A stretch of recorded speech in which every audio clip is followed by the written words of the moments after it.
Alrighty. Ugh. Okay. Hey guys, it's me. It's your boy Naven. How's it going? It's been a while. So, life kind of gets in the way of things, doesn't it? I have been looking for some time to get back to recording, and I found that it's kind of hard. There was a few things that were kind of getting in the way of that, but otherwise I am here now. Now, I was planning on, as soon as I was done with the Silent Hill series, right, to go ahead and get back to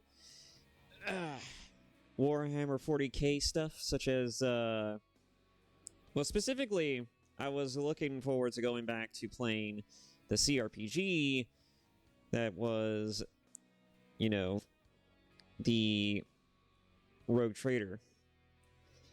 But I ended up deciding not to do that for a couple of reasons. The main one being that I don't know if people are still interested in that series. I will make a video on it at some point just to see what the traction will be. But I'm also kind of curious as to why some of my videos aren't really getting views. I don't know if it's just because of, like, people aren't interested or because it's, like, my account's getting shadow banned. I have no idea. So I thought, I'll make something that's still 40k, but that's a little, different from Rogue Trader. See if maybe that'll get some eyeballs there. That way I can determine definitively what the problem seems to be there is. Because I literally went on a couple-week hiatus, and even then I still didn't really get any views on that video on my Silent Hill series, which is kind of funny. I suppose there's a couple of things that I could possibly assume that could be the reason for that. Like, people just aren't interested in the video, first off, and the second is that's I was probably just not getting recommended. I have no idea. I don't know how the algorithm works on YouTube, so it's anyone's guess, really. But anyways, yeah, that's kind of my reasoning for playing this game so far, and also because it's not exactly the longest game in the world. It's also a boomer shooter. A good old Doom boomer shooter. So I thought, why not? It's also pretty fun. I actually like this game a lot. At any rate, so, yeah. As far as where have I been, what have I been up to, I've just been fucking around, really. I haven't really been able to find a good time to really sit down and do some videos in a while. And now that I finally have the ability to do so, I'm pretty stoked, actually.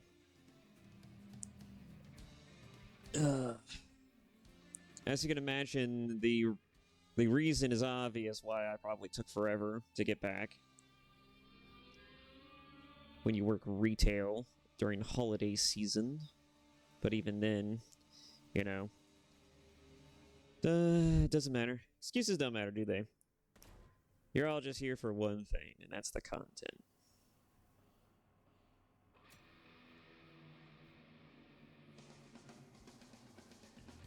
Let's see. Oh yeah, one thing I didn't do.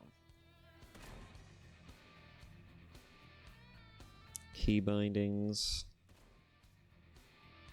That. We're looking for controller bindings.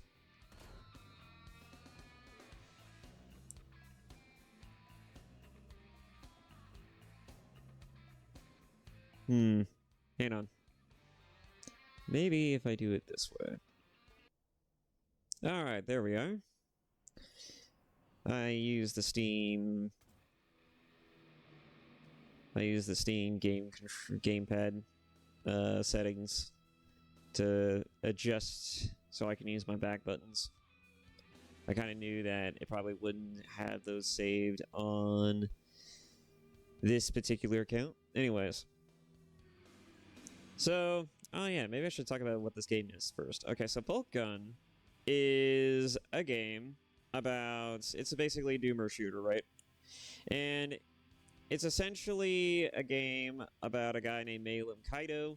He is sent to Graya after the events of the first game, of Space Marines, and his objective is to essentially eradicate and slaughter all of the demonic forces that are now covering the planet. And so he gets sent down with a team of other Space Marines to essentially achieve this, right? But everybody else dies except for him. And so as the lone survivor, he goes through an entire onslaught of shit in order to eradicate the demonic forces, kill a sorcerer, and the game ends on a bit of a high note there. There's also a DLC where he essentially storms a foundry and has to blow up a demonic factory in order to prevent them from creating doomsday weapons and other things, right? But that's generally the name of the game. It's just run around, you shoot things, you get good weapons, big weapons, and explosive weapons, and you just fucking kill everything. Them's the ropes. I believe the Exterminatus difficulty is something that's new too, but otherwise, yeah. That's pretty much it.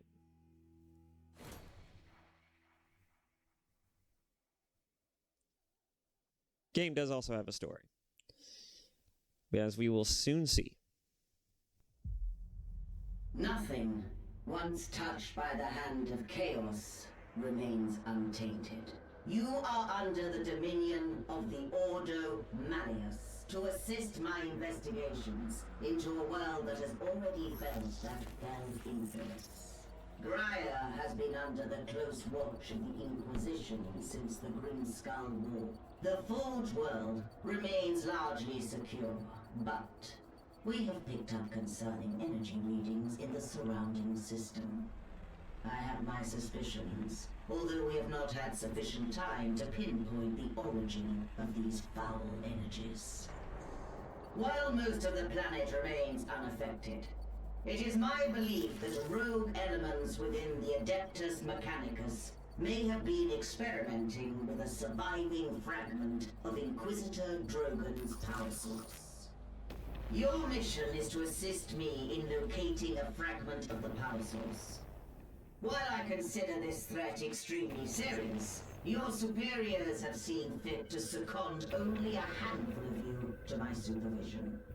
In the absence of a larger force, we should pray to the Emperor that this does not develop into a more dire situation.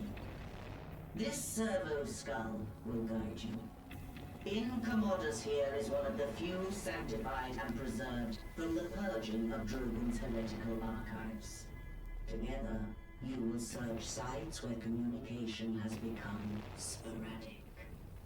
Should you encounter any opposition, you may assume they have been tainted by the ruinous powers. Suffer not the heretic to live. While I continue my investigations aboard the Crown, you will be deployed to a habitation zone we lost contact with several cycles ago. You should assume the situation to be extremely hostile. Beware. We do not know how far the taint of the arch-enemy spreads.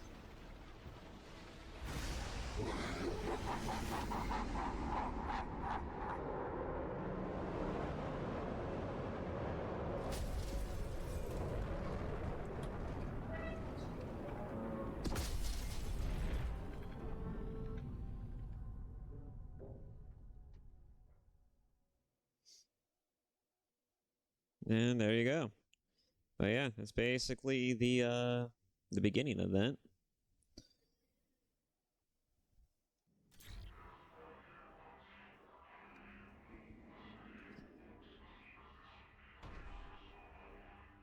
Everybody dead. Yep, everything seems to be working all right.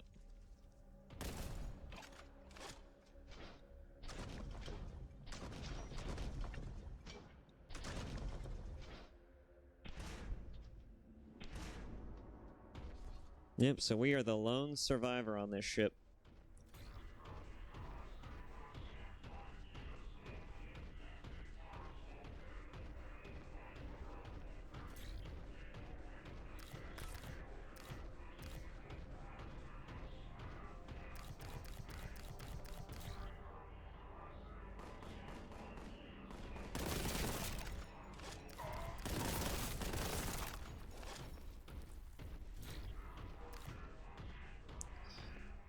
Oh, but otherwise, I have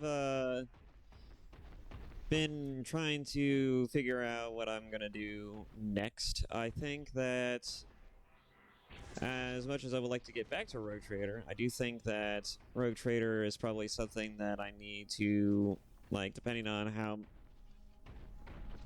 Like, I'm not gonna just focus... I want to finish the story of the game, but I don't know if I'm gonna do it... Well, actually, if I'm just gonna bother to finish it at some point, might as well just record it, right?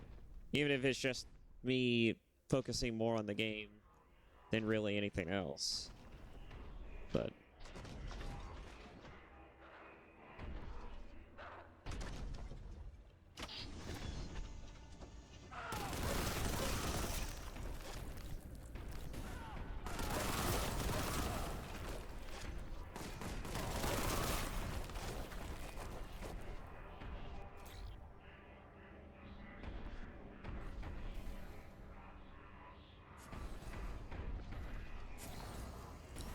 Controller is pretty nice with this game. I tried doing it with a mouse and keyboard, and I don't remember actually liking it with mouse and keyboard.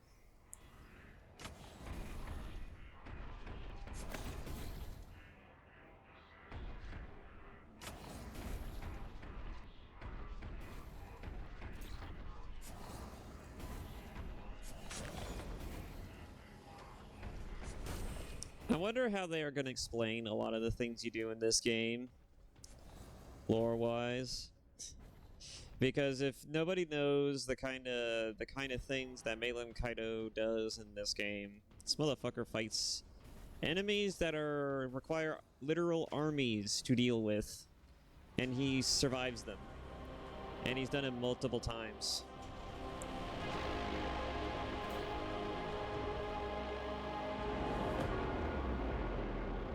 Hang on. Oh. You know, I was wondering something.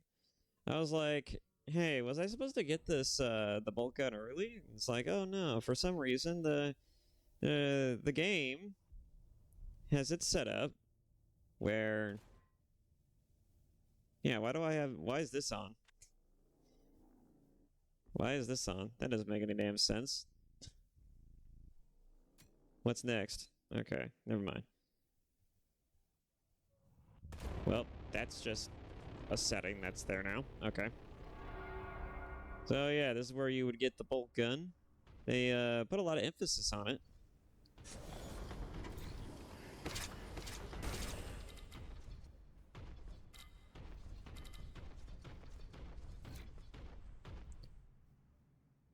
And boom.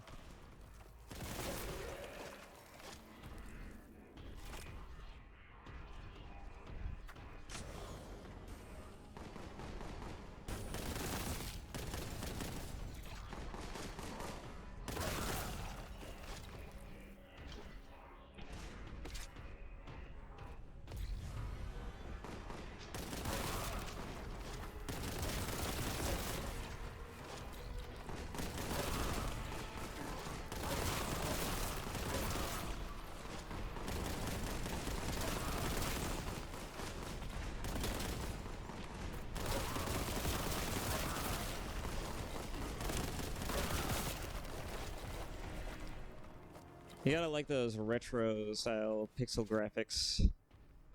You can't get away with a whole lot of gore in some games, but in this game you can certainly do that. One thing you'll also notice is that while our vitality is obvious, the armor that we have in this game, just like in other Doom games, is not normal armor, it's contempt. Your armor is literal hatred.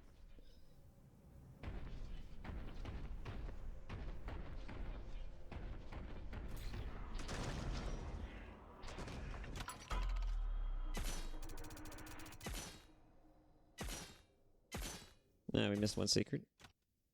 Actually, where would that secret be? I'm trying to remember. Nope, still got all the other weapons. Whatever. They also reset it with every chapter.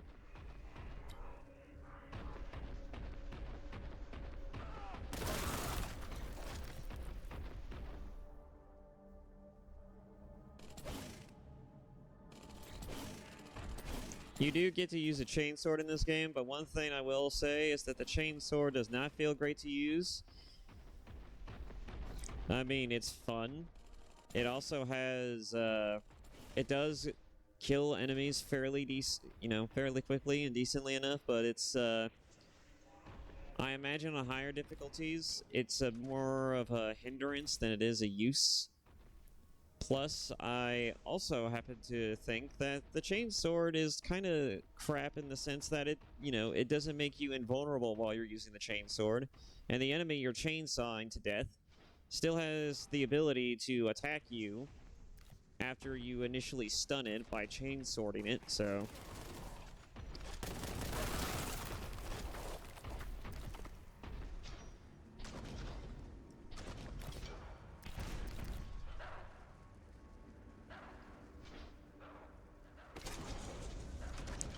I feel like with a bit of tweaking, a chainsword could be a little bit more useful, but...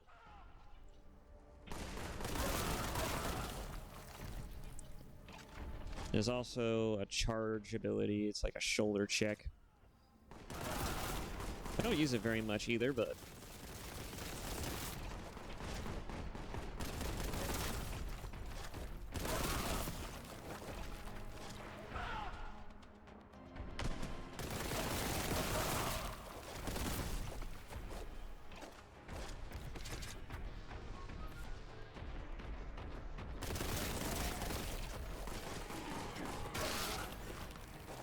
That's basically what it looks like.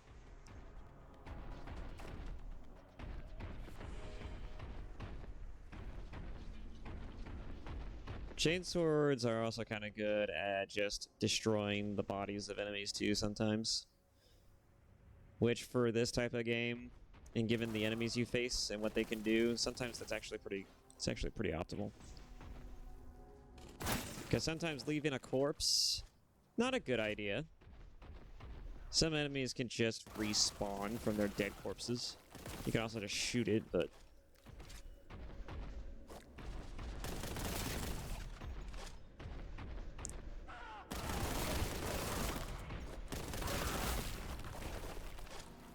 I'm assuming these cultists are the surviving humans on this world who have turned to chaos. Because it's either die or join chaos. I mean, which do you prefer, right? Makes sense to me.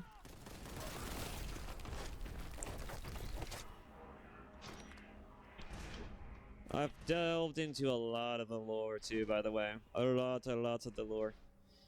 Not a whole lot. Like, I haven't personally done any look-throughs of the books or nothing like that tie into this franchise. I've been watching a lot of videos and podcasts talking about the lore. That's about the most I've done with it, but I gotta say, it's very interesting how the lore of this game, well, not the game, but the lore of this series is just... It's very unique from most other franchises. Well, yeah, even as even games in general, it's a little bit more unique. Yeah, you see that? It's a little funny how that works.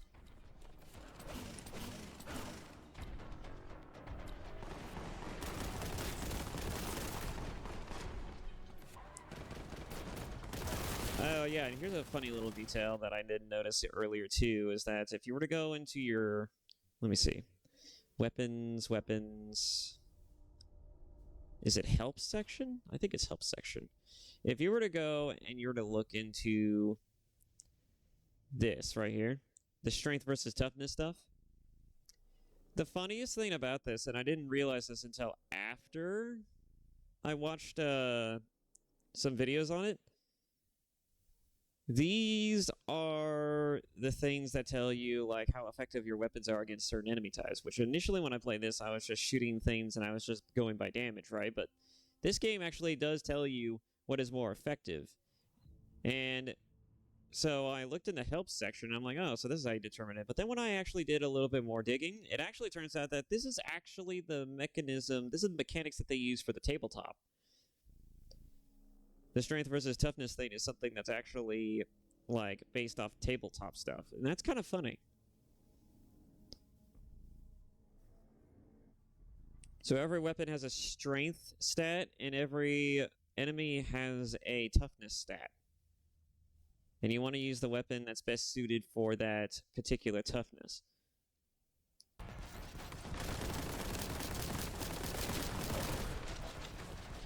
Like, for example, the Chaos Marines, you can't exactly use a bolter that effectively on them because, you know, they're in big armor. And plus, the lore-wise, it makes sense because the bolters were made for the use of killing space marines. They were used for quelling insurrections and insurgencies on humanoid planets. On just regular old people planets. I'm sure it got retrofitted over the years to be able to fight space marines, but that's not what they were originally designed to do.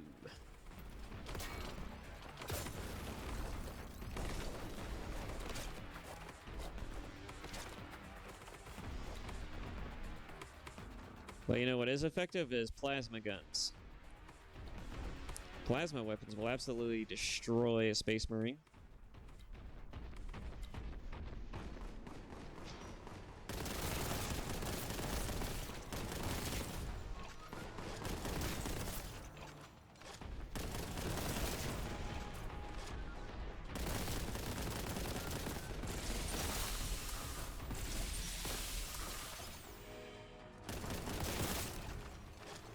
And of course, you can't talk about this game without addressing the other mechanic that everybody loves using.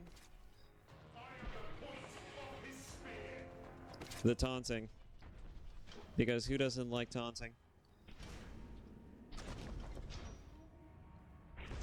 It's this game's equivalent of a teabag or dabbing. Dabbing on your haters.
As you can see, this game is tons of fun, if you know what you're doing.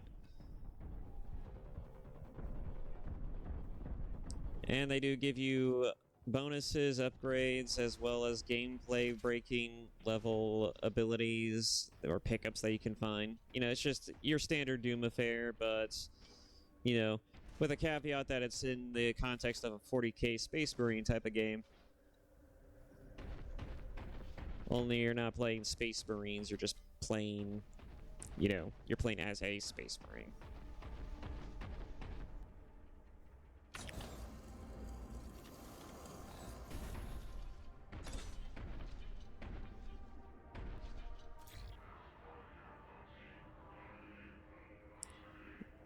As far as what the abilities do, I believe the fist one does double damage.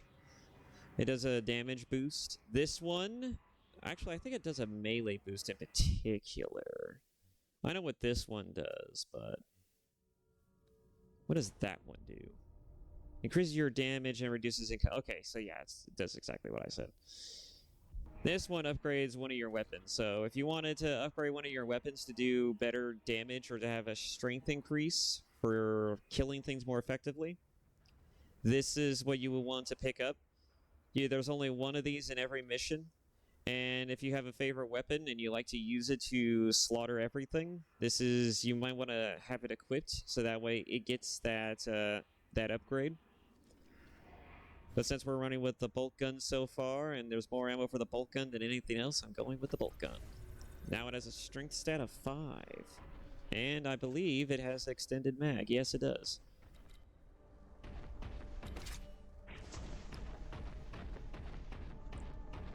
So yeah, doing that gives it bonuses. It does a few things.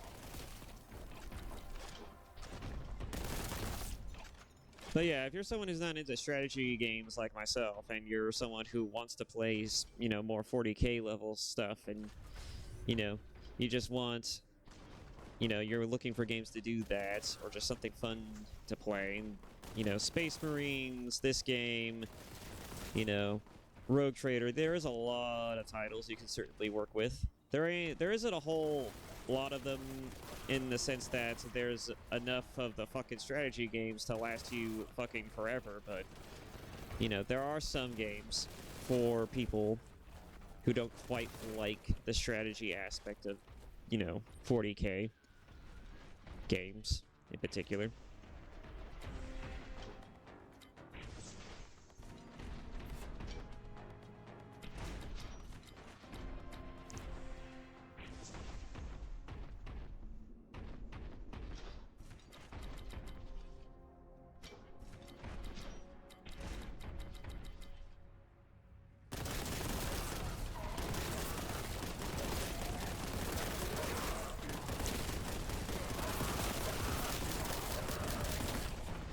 I will say another thing too. One thing you should always be mindful of when it comes to, like, going through the levels is that there are these barrels here. Never stand next to these fucking barrels. You will die. You will lose most of your fucking health, and then you will not be able to survive most of the encounters. You will die. I mean, you probably could if you're very careful, but, you know, you're more likely to fuck up than you are and get shot at than you are to actually survive. Because this combat so far hasn't really shown it, but when you get to the, you know, higher level enemy variety types,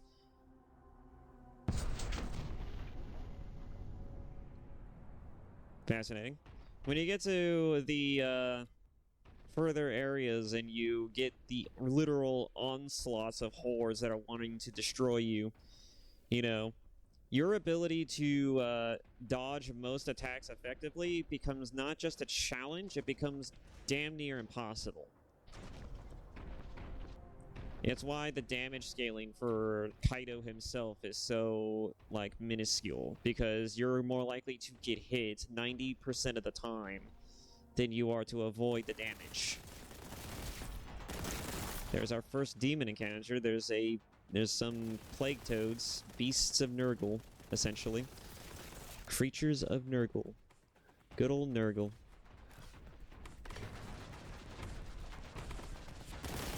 You know, one thing I want to see make an entrance in Space Marines 2 that I know that the developers will not put into the game because they're clearly just making incremental updates to the base game stuff.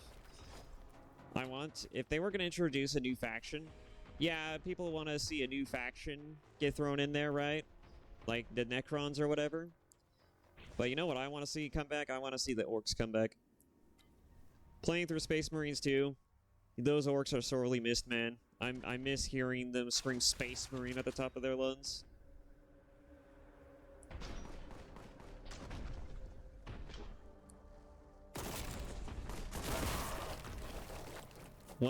Yeah, that's another thing too, is that you can also find ammo types for the bolt gun.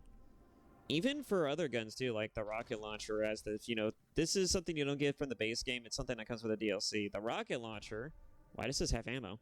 Rocket launcher actually has, like, pickups as well. It's like a Kraken missiles, which are really nice. But yeah, your guns can have different types of ammo. These are Kraken bolt gun bullets, so you can actually hit people with Kraken rounds if you wanted to. It's not that effective, but it does make the gun fire far quickly, and the rounds move tremendously fast. It's like night and day difference. It does a little bit more damage, but it's never something that I personally find to be that big of a significant upgrade. Especially when fighting certain enemies.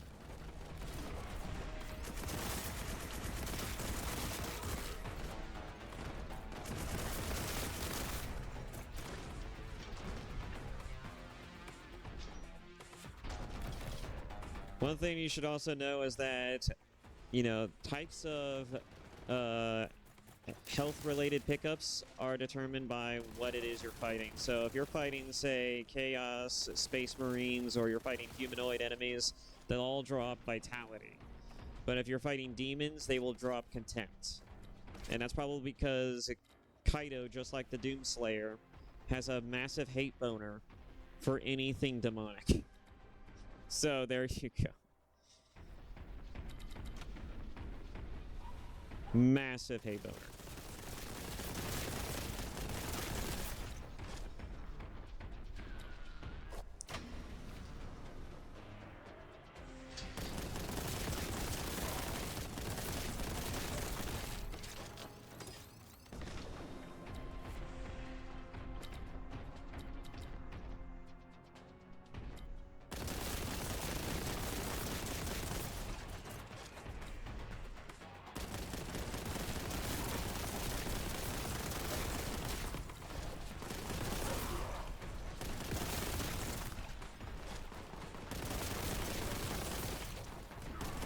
Now, one thing to note is that you can use the barrels, and you can use them strategically to kill a big swaths of enemies if you wanted to.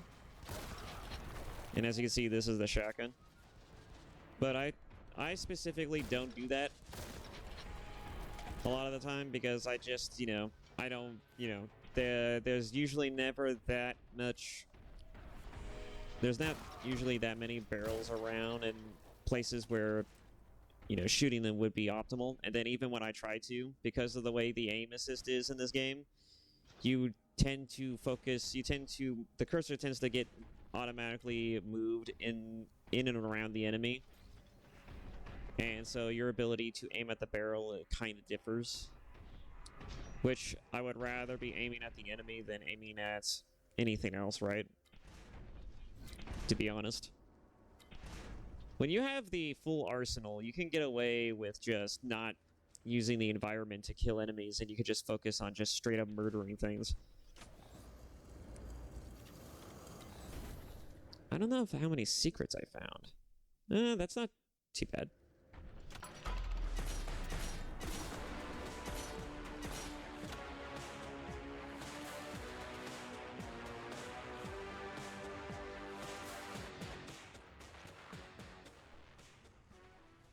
But yeah, this game is fun.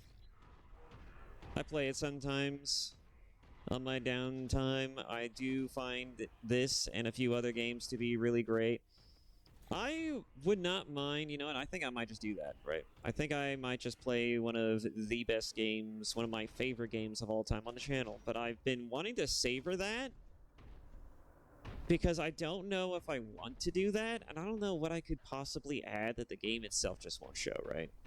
That's how confident I am about playing that game, is that I want to play this one game. And that game, by the way, is The Witcher 3. I want to play that game. But I don't think I could play through that game in a way that is interesting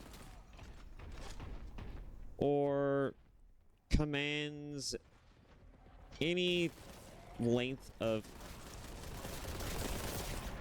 I just don't think I could really do it justice. I like the game. I play through it every now and again. I like the characters, I like the story. The gameplay's alright, but that's not really the point of the game, is playing the game for the gameplay, it's playing the game for the story. You're in it for the story. And it's not bad, mind you, the gameplay. It's just floaty. It's a little weird. It's like a hack and slash type of like button mashing type of game, but you only have 2 buttons to work with, and their mileage varies depending on how you spec Geralt as a character and what your preferred type of playstyle is.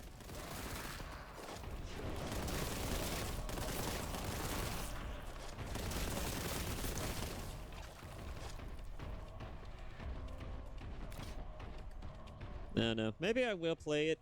Maybe I won't. I wanted to save that game.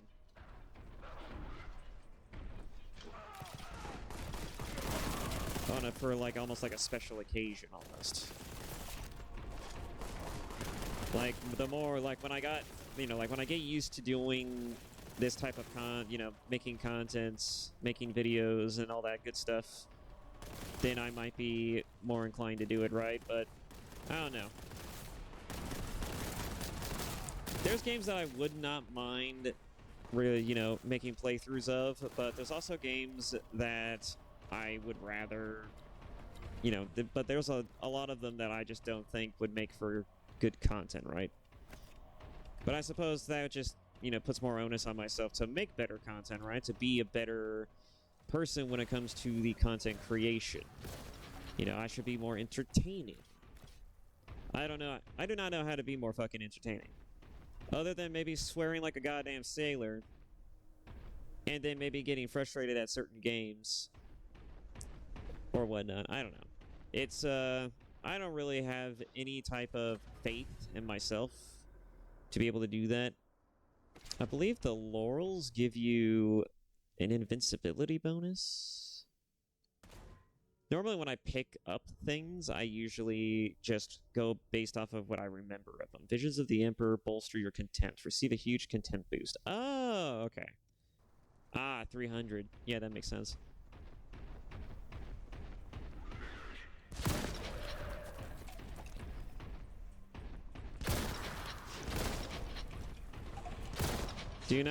By the way, do not use the shotgun on enemies that are anything but human and these fucking demons, because this shotgun is ass on anything else but ads. Just literal chaff.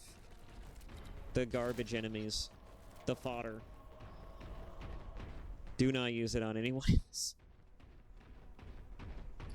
You could certainly use the Mechanicus thing to increase the strength of it, but given the amount of weapons that you get and the kind of things that they do and the amount of strength that they have on certain weapons, it's like, why would you even bother? Unless you really love that fucking shotgun, I wouldn't do it.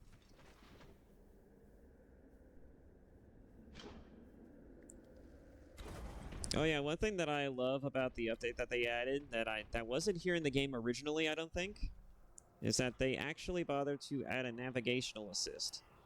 Now you can actually see where you're going. Before, they wouldn't even give you a fucking map. Which, for a boomer shooter, that's kind of a sin in itself. It's almost heretical. But you know what? I will give the developers credit. They made a pretty solid-ass game. The DLC adds new weapons and new story content. And they also added a navigation setting. So you know what? They at least took the criticisms and they actually did something about it.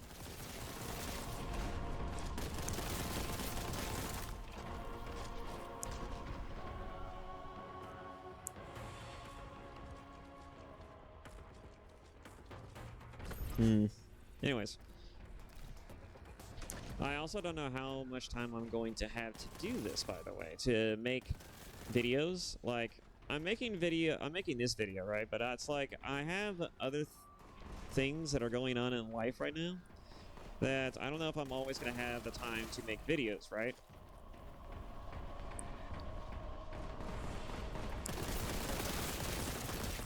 If I thought people would want to see my videos, even if it's just like a few people, which I would just continue to do it, right? But at least on occasion, right? I probably won't churn them out nearly as much as I was initially when I came, when I resurfaced, but I wouldn't mind continuing to do them if people would see them. But this is kind of why I'm doing, why I'm playing this game, is that I'm kind of doing a test here to see, like, oh, well, did people just not want to watch the Silent Hill 2 videos, or is there something going on? Like, what's going on? Because I'm not kidding when I said that I got literal to no fucking views on that Silent Hill 2 playthrough. It's actually kind of weird. Because, you know, like when I was playing Space Marines, and then I was playing Rogue Trader, among other things, I was at least getting a solid handful of people watching them, right? I even got a subscriber from one of those videos.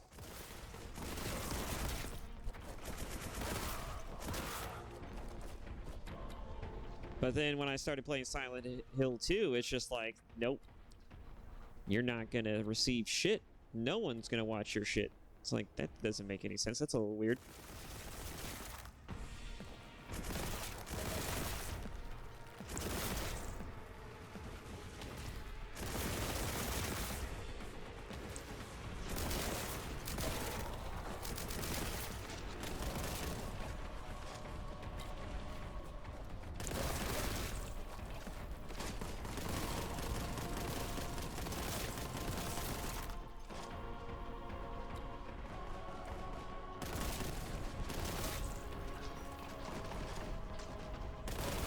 There we go.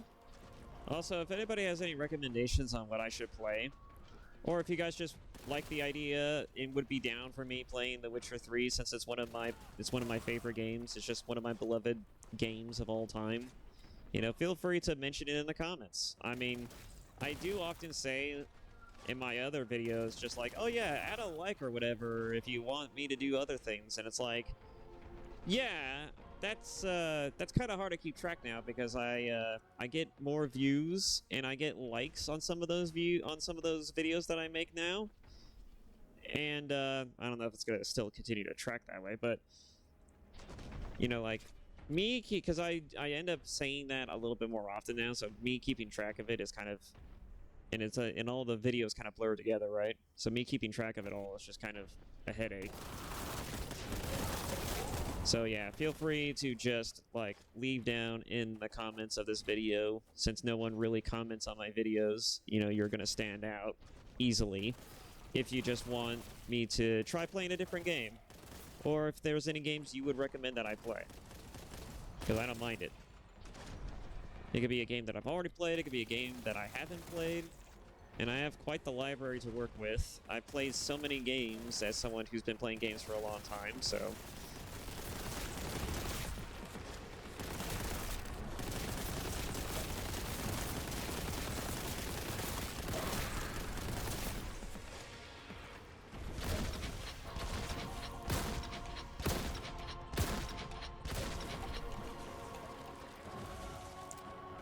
But yeah, someone who's been playing games since he was a kid, I find that it's kind of hard for me to find anything truly new or unique to play, but I'm down for any ideas. As long as it's just something that you guys want to watch, right?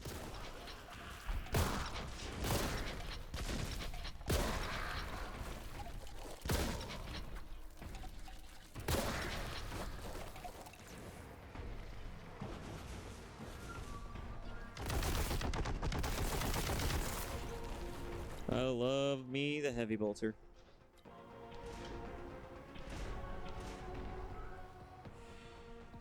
I'm still good on everything.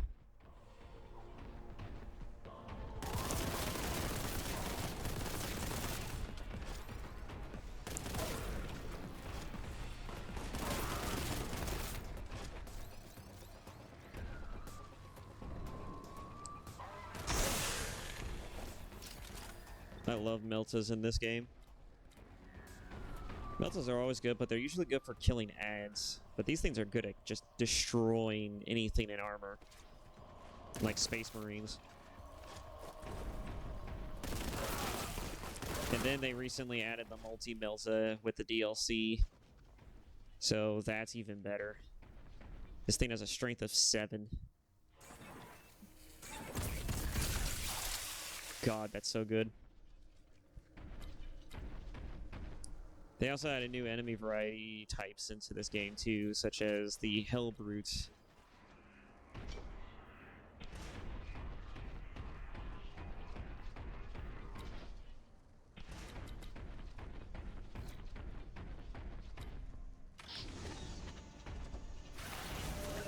It's a Terminator!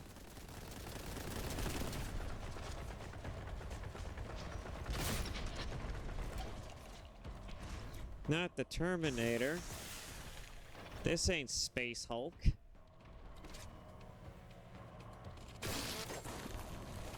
I find it funny that you only find Terminators ever getting used. Like, you think that they would use them more often, right? Apparently, Terminator-class armor is a lost technology.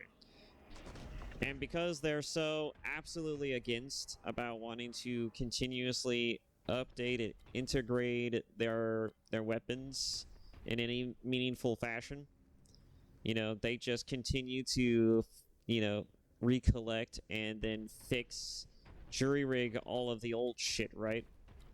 Which I think is kind of funny.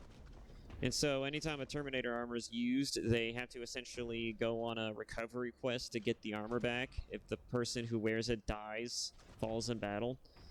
And because of how valuable it is, it's only used sparingly. It's used mostly for the use of like traversing dead barges in the middle of space, known as Space Hulks. But they also use it for certain like battles, especially if they think that they need overwhelming firepower in order to accomplish it. It's also one of the same reasons why dreadnoughts are also sparingly used as well.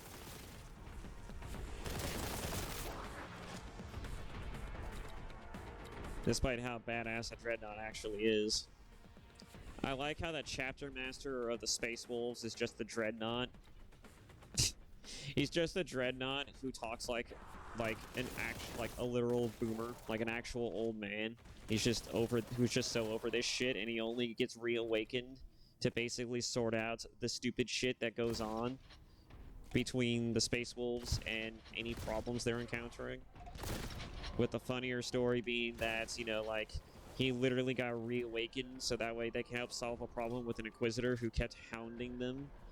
Because apparently the Space Wolves just decided to, hey, you know what? We like these fucking militia troops, but for some fucking bizarre reason, the Inquisitor, along with the fucking Space Marine, the weird Space Marine faction, what were they called? I can't remember anymore, but they were basically the Psyker faction, whose they're kind of secret, and they're used sparingly. Their sole purpose is to be not just heavy hitters, but they're also, like, they're anti-demonic, you know, they're an anti-demon type of Psyker force, right? They're also, like, the type of Space Marines who are generally only ever used or summoned, not just for that purpose, but they also, you know, like, wipe out any type of demonic presences where they find it. And oftentimes they use extreme methods to weed it out. So, like, if your planet was invaded by fucking demons, and then those particular Psyker Space Marines show up, I believe they're the Grey Knights, you know, like, guess what? Yeah, as soon as that shit's over, you're more than likely gonna die. You're more than likely gonna die because the threat of chaos and its influence is too great, and so you're going to die along with the rest of your comrades, or at the very least, like what happened with that story with the Inquisitor, you're probably going to get a shot that basically makes you infertile, and so your population will slowly stagnate and die. Which is why the Space Wolves were just like, that's kind of fucked up, given how awesome these soldiers were during the fucking battle against the demons. So they took it upon themselves, right? And they decided to take these soldiers, and they decided to carry them to a different planet to get away from the Inquisitor. The Inquisitor is just like, oh, okay, I see how it is. Follows them, nukes every planet that they tried to drop them off on, right? And so, seeing how petty this guy was, the Space Wolves were, you know, understandably pissed off, but they just kept doing their usual thing, you know, like, they just kept seeing how far they could push it. They just kept trying to help these guys at the cost of their men, among other things. But there's a reason why this story is known as, like, is it has the there because this is a story that is regarded with shame, right? And even has shame in its title. And the main reason for that is because the Inquisitor who was commanding this whole thing was the most pettiest fucking human being I have ever seen in a story. Well, maybe not ever seen, but he was one of the pettiest motherfuckers I've ever, like you've ever heard. Fucking not only nuked up every planet that they tried to drop these guys off on, but he was so goddamn petty. When they parlayed with the Space Wolves to kind of hash out the problems that were going on, the fucking, like the idea was like, okay, we're gonna parlay, we're gonna talk about this like civil people, and you show up with none of your troops, and I will show up with none of my troops, and we will talk about this. We will have a meeting. We will solve this amicably. And they didn't do that. Instead, what they did was that the Space Wolf showed up. Arguably and honestly, probably sensibly, they showed up with 3 other ships, right? 3 other barges. And so, what did the fucking Inquisitor do? What did he do? What did he do when he saw that the Space Wolf showed up with a little small force for the negotiations? Oh well, the Inquisitor was also you would think that maybe he was in the right for doing this because he showed up with a bit of a fleet, right? No. The Inquisitor had his flagship and several others waiting for the Space Wolf captain to show up, and essentially was going to take him hostage and use him as blackmail to goad the other Space Wolves into releasing, or in this case, handing over the militia troops, right? That was the idea, right? But because they showed up in ships, they were just like, okay, I see how this is. So they destroyed the other ships, and they're just like, are you willing to surrender and consolidate to our terms? And so naturally, right? Space Wolf Captain's like, you motherfucker.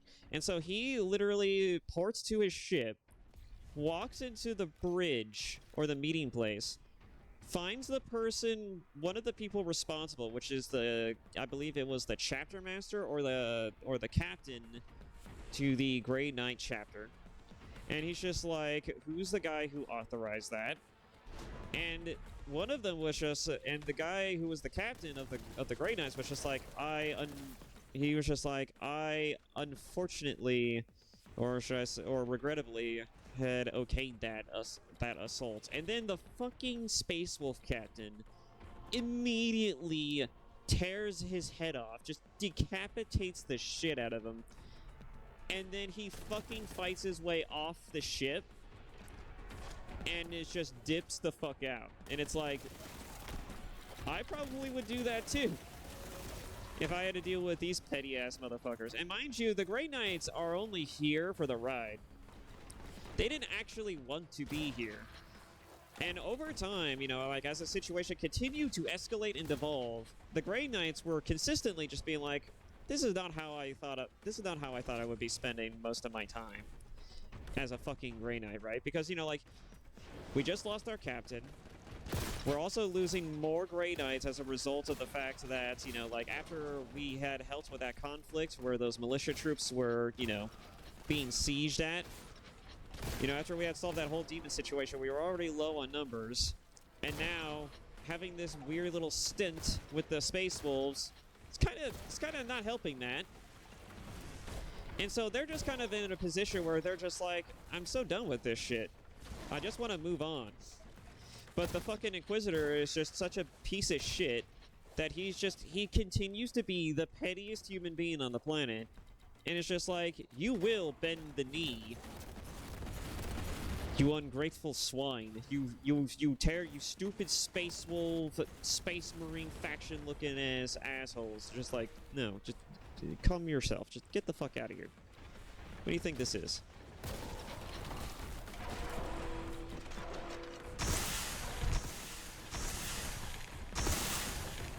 Anyways, yeah.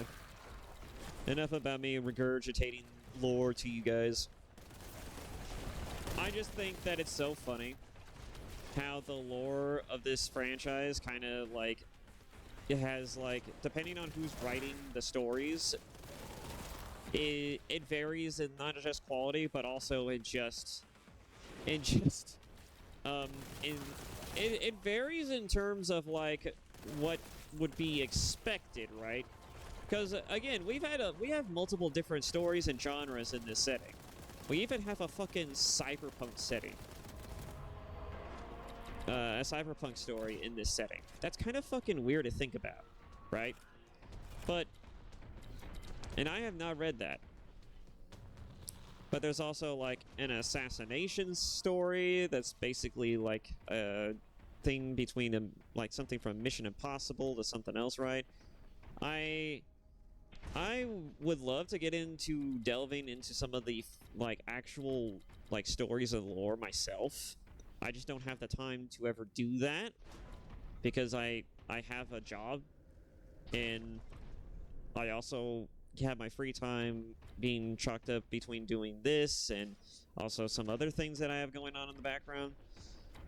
I have a friend of mine who also wants to do other things. Like he would like to do something that I too would like to do, which is, like, we thought about probably making, like, our own game or something like that.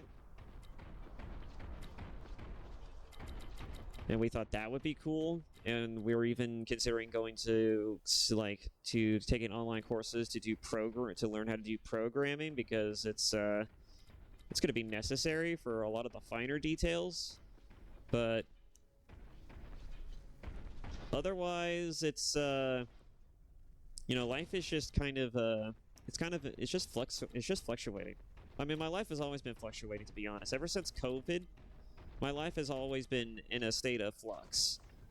It's not as simple as I was, like, back in high school, where everything was just like, oh yeah, life just is, it's just simple, right?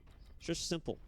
You just go around, you just you just go do your job, do the thing, you do your homework, do your schoolwork, you just do whatever the hell, right? Life just continues, life just goes on. But no. As an adult, like, you have to think about, like, well, how do I make the most money possible?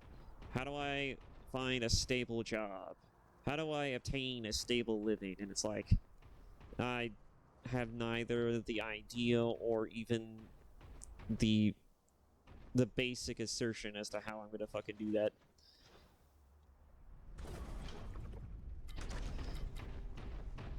I have no fucking idea how to do that. Your parents will tell you, just go to college, go to school, just and obtain, like, a degree in something. That's going to open up so many doors for you. And then it's like, yeah, I totally wanted to get into fucking university and college school debt because because I need to find a better job that may or may not actually get me a job, right? Get a degree in something that may not actually land you a job, because most people don't actually want competent people. Most people just want to fill checks and balances, right? Just like, oh yeah, we could have a competent person, but maybe it'd be better if we hire this idiot instead. Why hire this idiot? Oh, well, because I know him. I know this idiot, and I don't know if he's actually going to be good at the job, but that's not important, but it's because I know him, and because then I'll have someone to talk to in my downtime. And if it's not that, then it's like, oh, I'm going to hire my son. My son would be fine for this. I could set him up for life, and he'd be good. He'd be golden. He might even be able to get further than I did. Right? Or, my favorite thing, let's just hire groups of people that may or may not have any business being in these positions, and then we'll just say, hey, it's fine, it's cool. We gave opportunities to people who, quite frankly, need it more than some others, right? You all know what I'm talking about. And that shit is royally stupid. It's just royally stupid. Imagine being the company that hires people simply because of who they are and what they look like instead of, you know, whether or not they're actually qualified to do the thing. That's just so cringe, and that's just bad. Because if the company goes this shit, you only have yourself to blame. Like, what did you expect would happen, right? Oh, yeah, I'm gonna hire fucking incompetent people, potentially, for positions that are either administrative level or that run all of the background shit. It's just like, how did you expect this to go? Like, really? Seriously? It boggles my mind sometimes. And that's not even mentioning the fact that you know, job applications, you know, like even when they are looking for competent people, their expectation is that, oh, you have to have 5 years worth of experience and you have to have a degree in something, right? And it's just like, oh yeah, sure, I'll definitely have 5 years worth of experience in this thing that is entry level, and it mainly exists to get people who have never worked with the company or have done the things in the company before.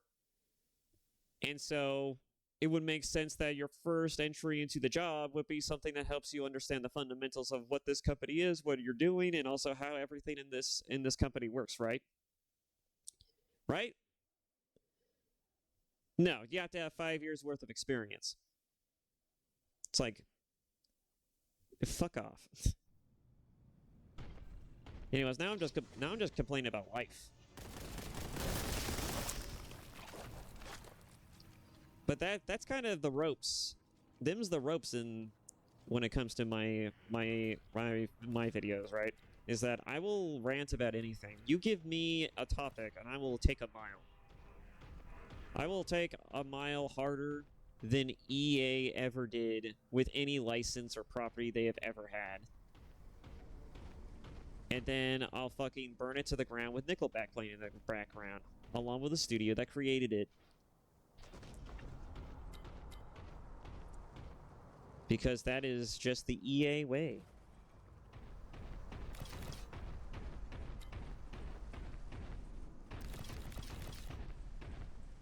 And as much as I give EA shit for doing that, I will say that if there was ever a good excuse to want to burn a company to the ground or a studio to the ground, I feel like BioWare would be a good one. Just flat out, just saying it right now. Whatever Veilguard was not Dragon Age. And whatever EA executive thought that Veilguard was what they turned that shit into also needs to be fucking fired. That person needs to be fired. It needs to be thrown into the coal mines along with all of the other... I'm not... You know what? No, I'm not even going to make that joke. That's dark. That's too dark. I'm not making that joke. I'm not making that joke, especially since I don't know if I'm being shadow banned or not.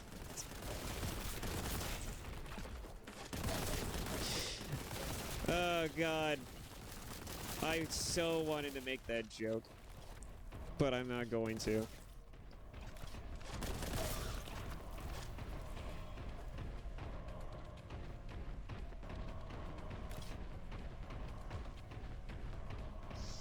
Oh, man.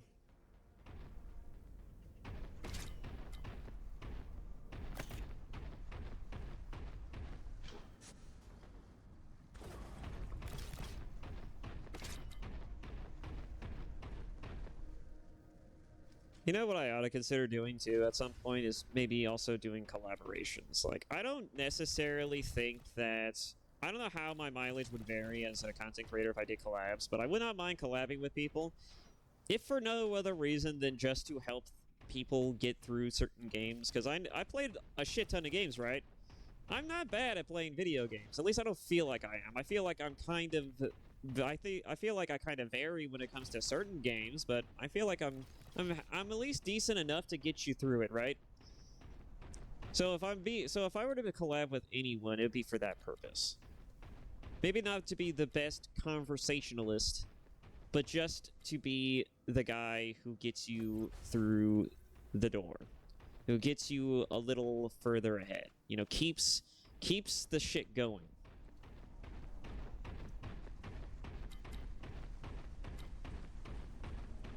I can't go this way.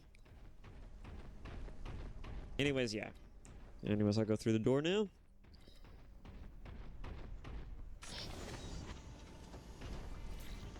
And it's not like I'm a terrible conversationalist. I have a hard time talking with people. Mainly because I'm always concerned about maybe saying the wrong thing or saying some stupid shit. But what I've learned with doing this is that it's better just to say whatever is off the top of your head, because at least that way, even if you're wrong, it's just entertaining. And also just gets traction either way. Because, you know, like, you gotta think about it, right? If you get... I've thought about this, and I've been thinking about this, and I've been trying to drill this into my head. You could try to be likable. But your likability varies, right? You could try to be someone who's good at something and makes very reasonable and base takes. And that subject will still vary. You'll probably get a lot of people who like you just because of how based you are, right? If you're really good at it. If you're really good at exercising common sense and reasonability. As well as just being logistical. But it's also just as easy to maximize hate and just farm content off of that. We have a lot of creators who are the epitome of that. We have Logan and Jake Paul. We have Rice Gun. We have a lot of people within the YouTube sphere alone that would just piss off the average viewer, right? And just makes everything worse for everybody.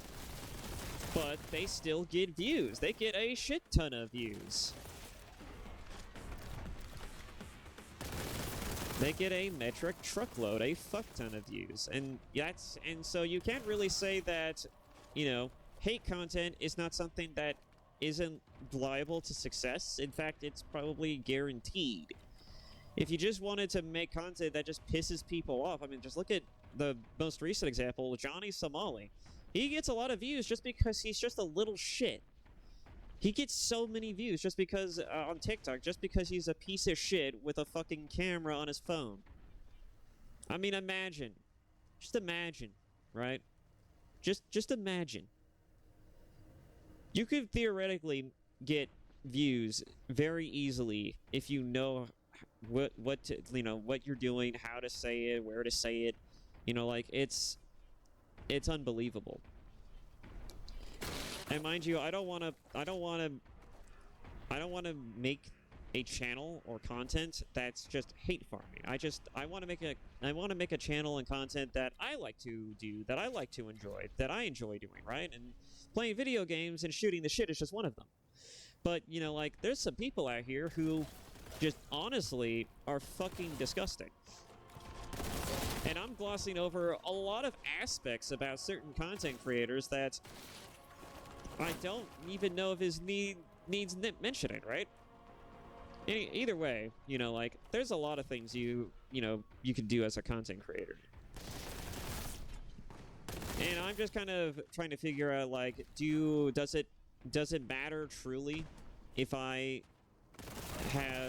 make a fuck up here or there?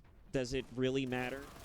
Or would it be fine if I just said whatever was at the top of my head and then possibly face literal, you know, like, social media repercussions for potentially being wrong about a thing, or just piss off a small subsect of, like, a community just unintentionally, simply because I happen to make a comment that just seems a little off the cuff or just a little off color, right? It's like, yeah, I mean, like, yeah, I don't want to piss people off intentionally, but, you know, hey, thanks for the view, right? Again, I don't necessarily want to hate farm.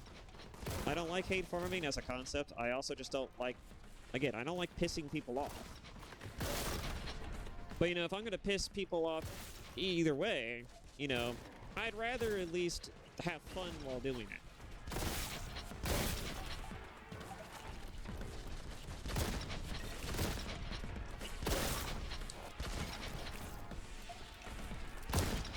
And given the nature of content creation, you're bound to piss someone off eventually.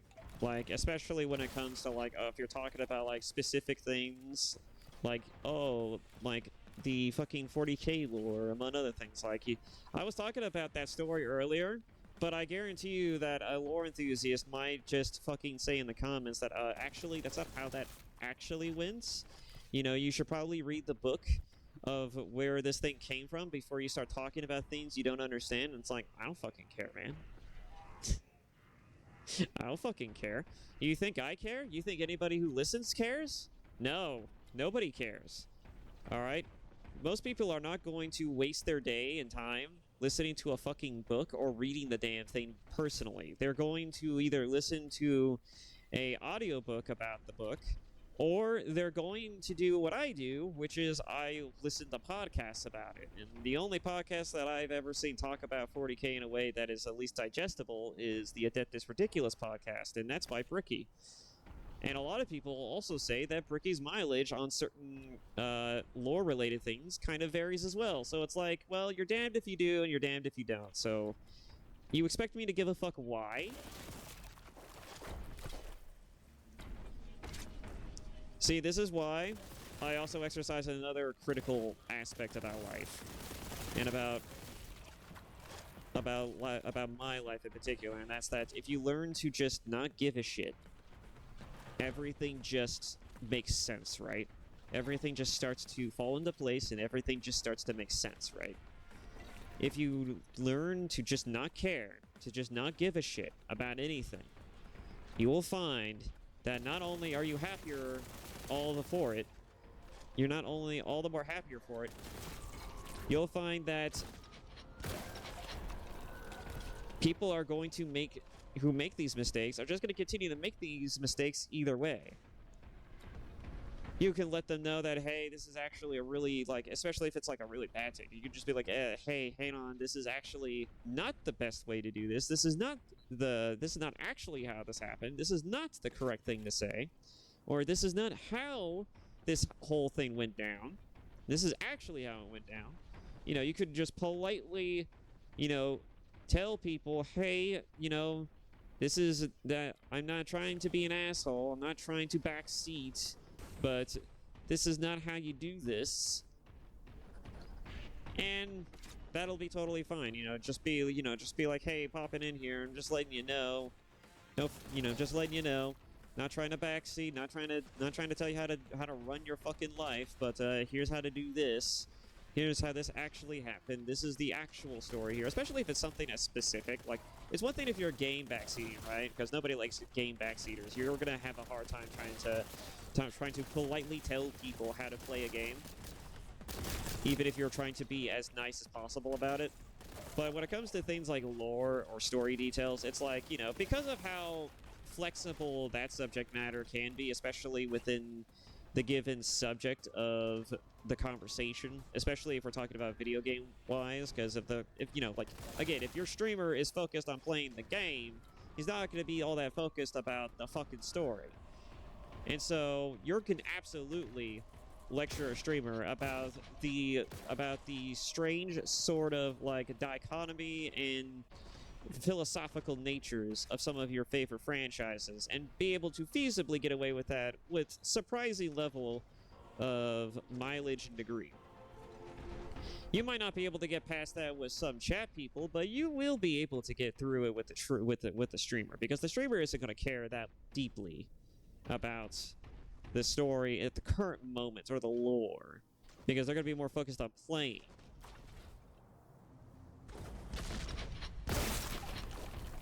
But you better fucking believe that, you know, like, if you were to tell them how to play the game, they're probably going to take that as an insult. Which is why you don't ever tell people how to play a game.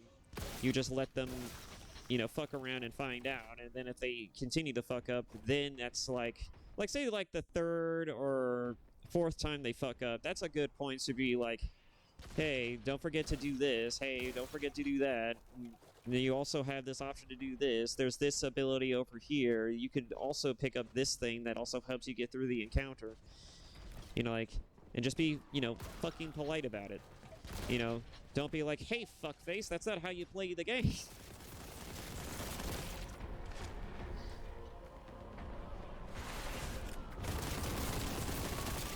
I know that's especially intense in like the fighting game communities, because they're just like, they love backseating. They absolutely love to backseat. Except in real life, where, you know, like, everybody is just hype as fuck, and they're just like, oh my god, get him! Get him! Fuck that! You know, they get so hyped. And honestly, that's probably the best place to be to do that. It's just to be hyped. In fact, you know what? Maybe everyone should exercise that. They should exercise the fighting game player level of encouragement, which is not tell people how to play the game, but hype them up like you're their personal hype beast. Just be like, yeah, get him. Fuck that sucker. Right in the goddamn face. Get him. Just fucking punch that man in the throat. Just, you know, a bunch of things, right? You chainsaw that nerdling. You fucking destroy that Chaos Space Marine. You hit him with that heavy bolter. You get that guy with that rocket launcher. That's right. Slaughter those whores with a multi-melta. You know?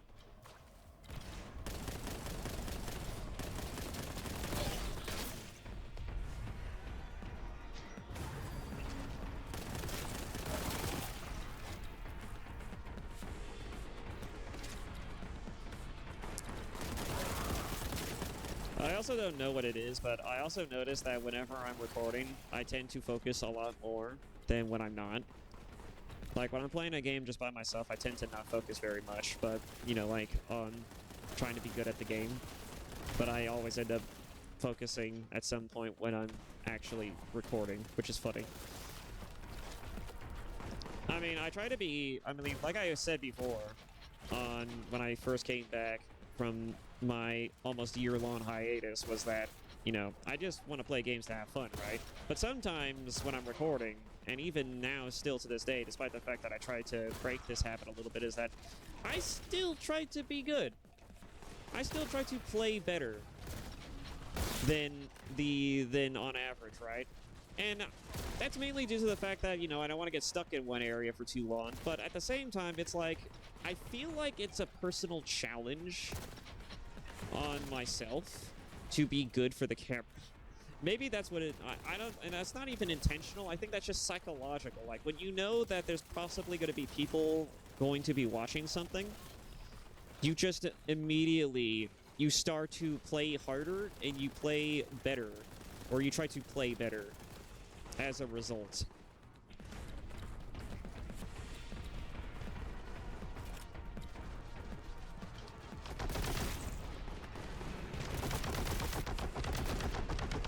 Heavy bolter, my beloved.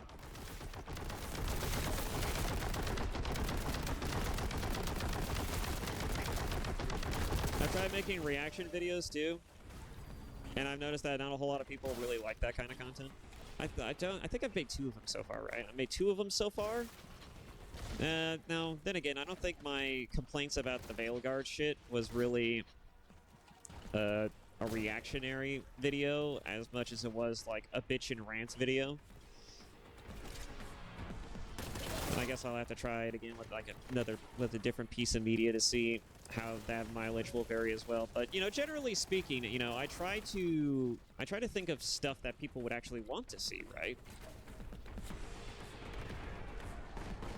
I'm not sure what that would look like for a lot of people, especially since I don't know how male VTubers do things, and I'm not exactly your prototypical male VTuber. I don't even think of myself as a VTuber. I just use the model simply because I don't want to use my real face, and also because I feel more comfortable about being myself when I have an avatar in front of the camera instead of my own face.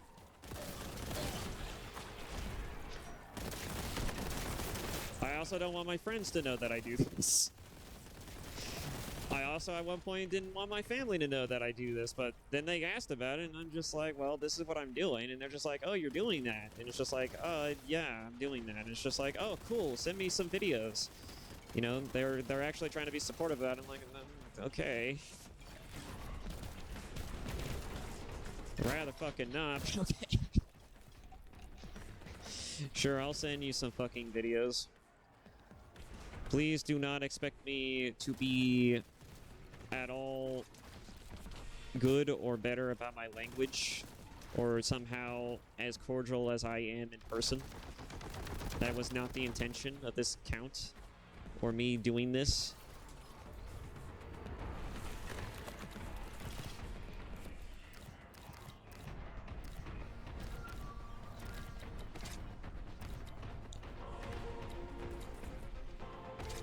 I don't think they've been watching my content though, thankfully, because the only thing that I sent them was my Silent Hill 2 remake playthrough, right? The beginning half of that.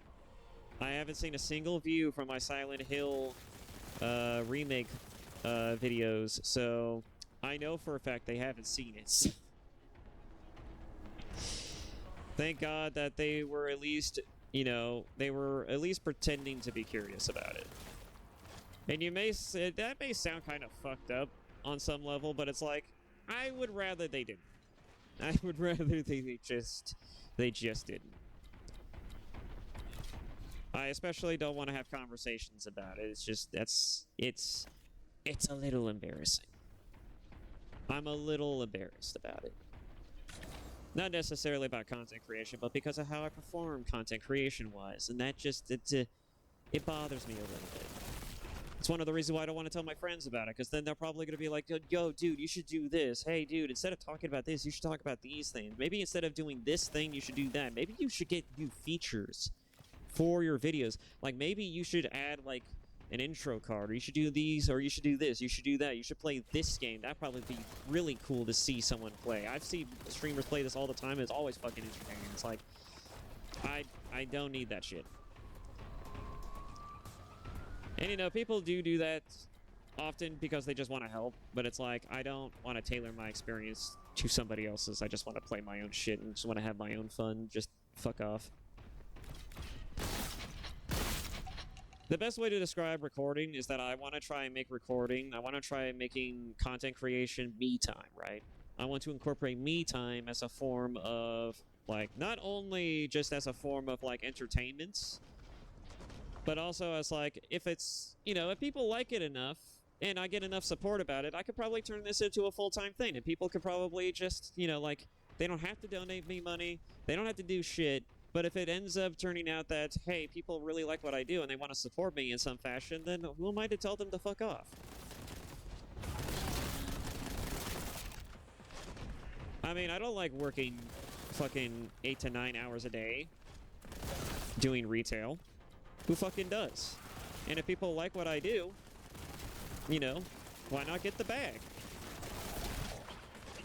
It seems to make perfect sense to me. Oh god.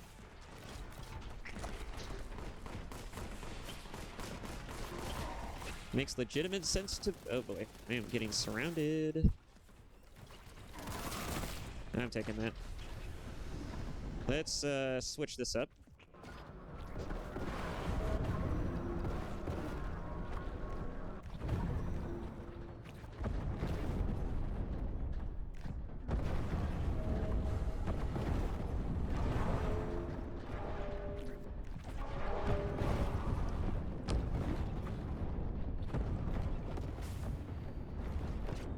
And I'm kind of killing myself a little bit here, but I feel like that was kind of necessary.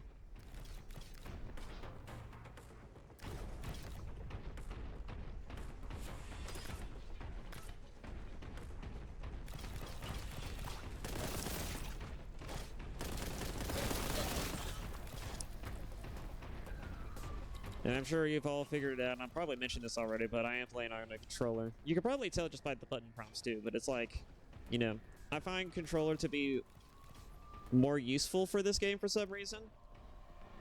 It might just be because I'm used to playing Doom shooters like this on a on a controller. I have no idea.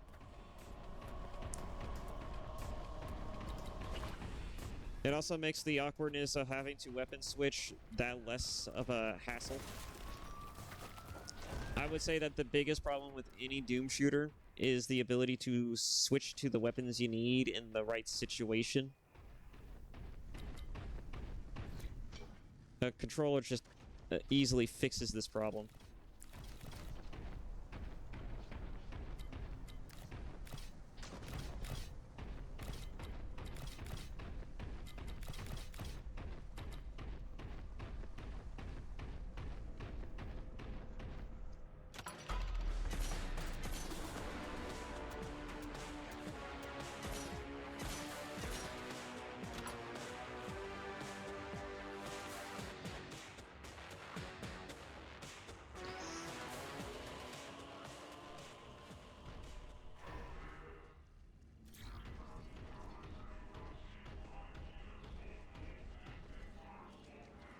Yeah, I still have all my weapons. It's fine. I honestly don't think it matters.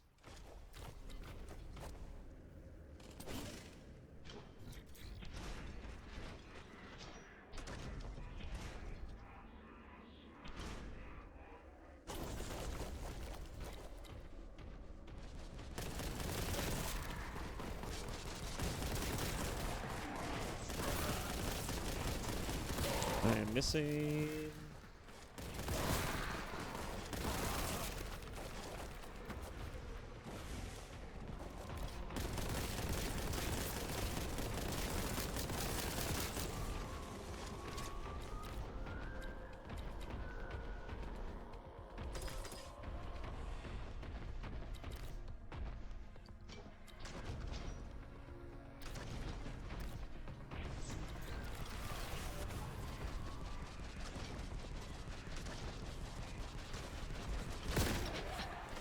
There we are.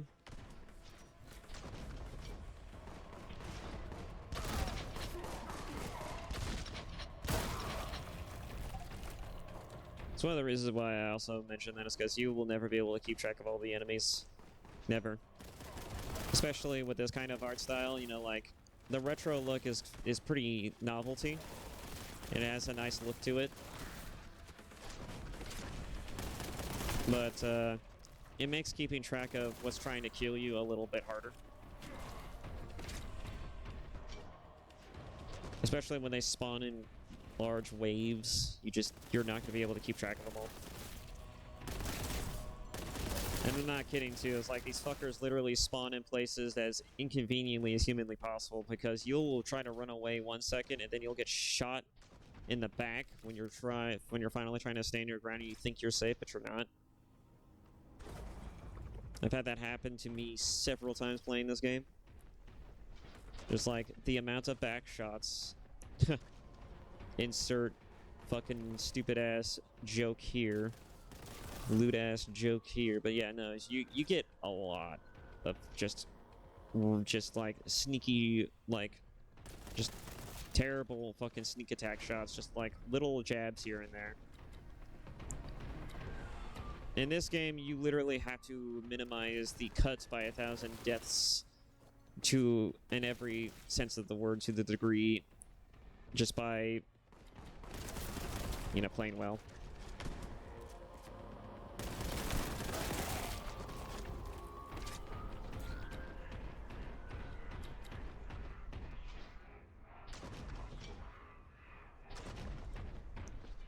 You can also probably tell that when I'm starting to focus, that conversation just doesn't flow as naturally as it should. So,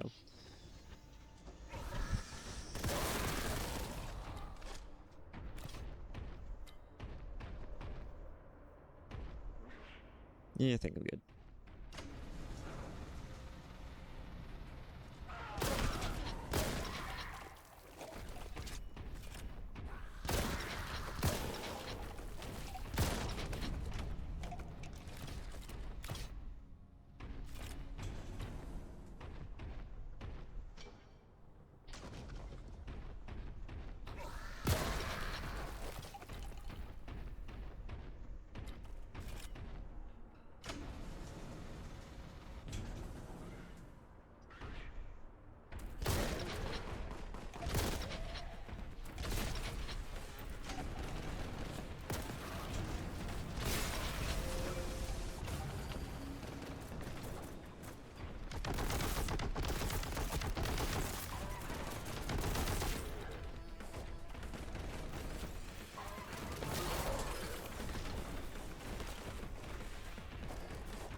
The only thing I will say about this game in particular that's a little lacking is when it comes to the look and feel of this game, aesthetically. is that the area design is very samey, and that's mainly because everything has to look like both a factory and a cathedral, right? Because of the nature of what this series is.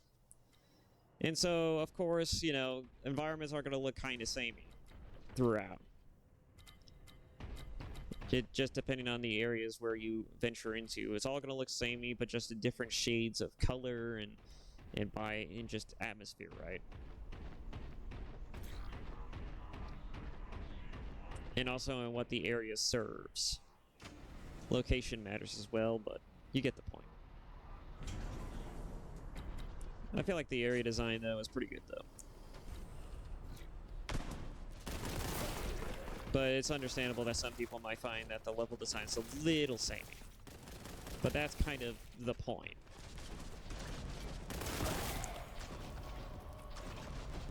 There's the melee one.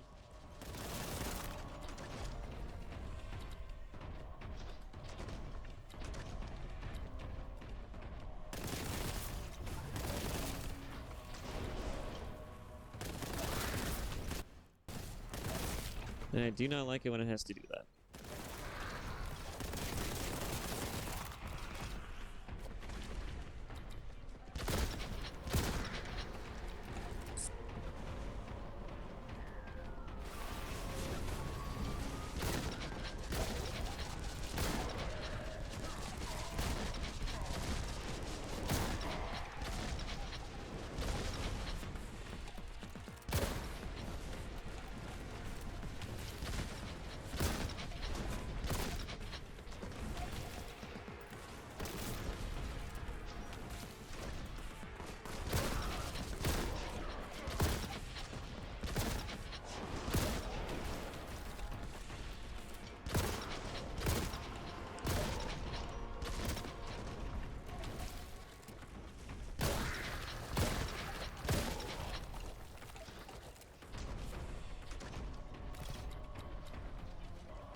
Did not need to be up close for that.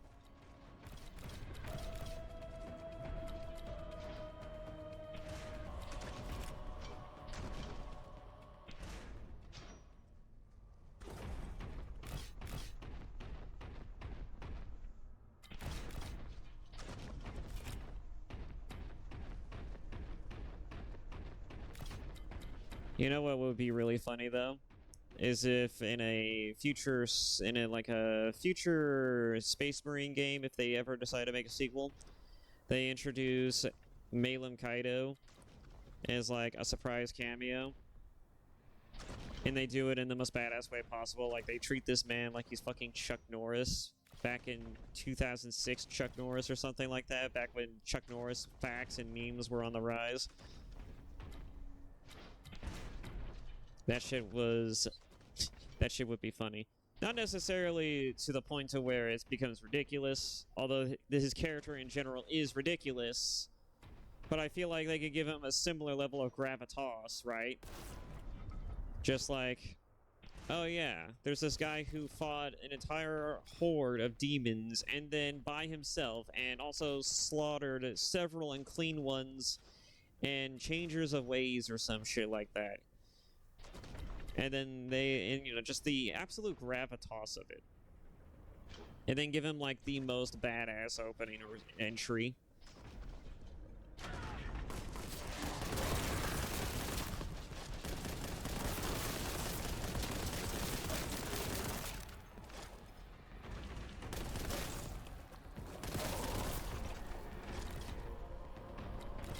You know what they should do? They should give him the Luke Skywalker showing up in the Mandalorian treatment, right? They should give him the Luke Skywalker cameo treatment where they literally talk about a guy they talk about reinforcements being on the way, and then they're just like, where the hell's that reinforcements? And then it's just like, the reinforcements is coming.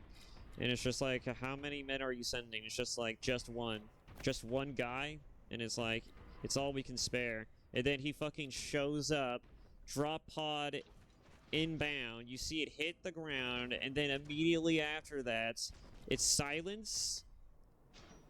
And then all you hear and see is gunfire, explosions, more gunfire, and then suddenly just a cacophony of just demonic energies and explosive, just explosions. All right, with the environments changing, you know, like fucking trees. That there's trees on the planet or area that he's attacking. You know, like going down. You know, like, it's a whole fucking onslaught, right? It's just like, damn, this guy's getting fucking wrecked. And then everybody's worried about the fact that, damn, our only hope of reinforcements is being murdered by the onslaught of demons. And then they show up, and it's just fucking Malum Kaido sitting on a mountain of corpses, Dan Daly style. Just like, fucking, you guys took forever.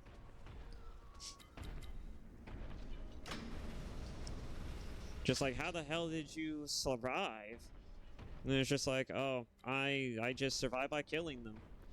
It's fucking like, wow, well, we heard no shooting for a while, and we just assumed you were dead. It's just like, oh no, I just stopped shooting because they just stopped coming.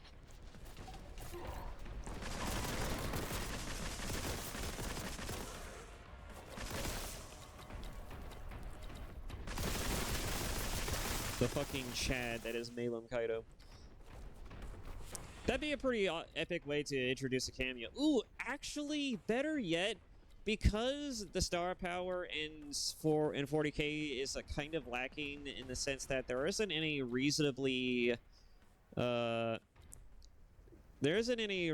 like normal Space Marine level type of named characters in the franchise, at least ones that aren't epic as shit, that probably would break the game if introduced.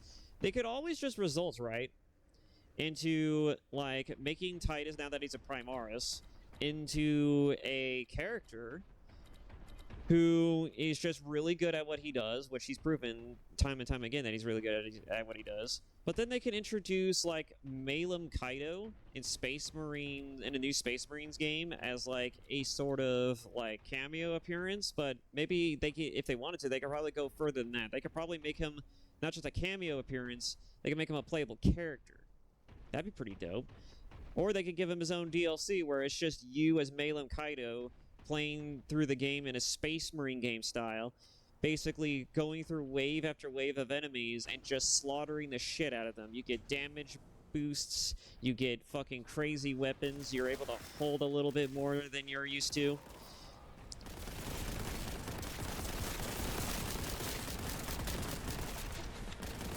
You know, you get to truly live the experience of being Malum fucking Kaido in a Space Marines game. That is not Boltgun. And it'd be like just a small DLC maybe, or whatever. I don't know. I'm spitballing here. But, you know, there's a lot of interesting things and ideas we can do with this franchise.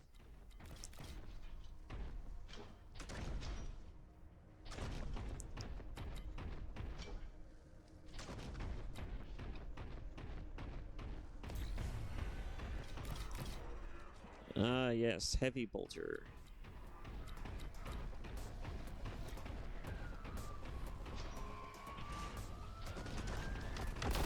These fucking things.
Music just keeps getting funkier and funkier. Oh boy. It's a Terminator.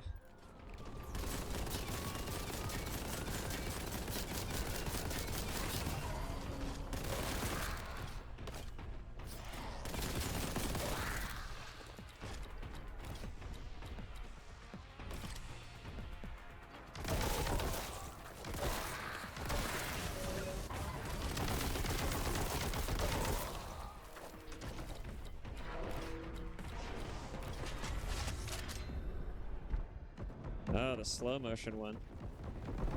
Giving it a real cinematic feel now.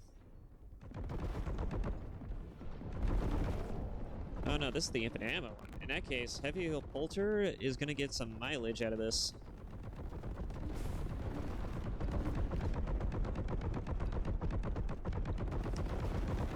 Non-stop barrage of heavy bolts. It's like playing the heavy in fucking Space Marines 2. Only there is ammo limits for that.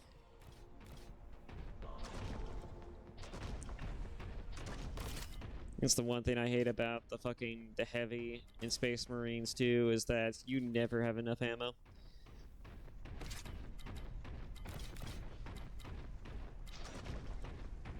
I've recently been playing through that game with a friend of mine, which is really nice. I've been needing a decent gamer partner for that. The other one that I've been running it with has been he has only played the campaign and that's about it. He was talking about and was hinting at the possibility of wanting to join me and a friend of mine on playing it since we were going to do operations, but, you know, and he hasn't done operations, but he never got on, so I just, you know, he never played with us. Unfortunate.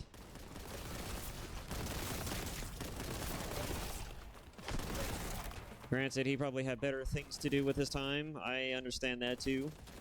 You know, he had to show up for work on his day off, and he was probably just tired and probably didn't want to think about doing anything else other than maybe what he wanted to do. I get that a lot. So much. Like, sometimes you just have to focus on yourself, man.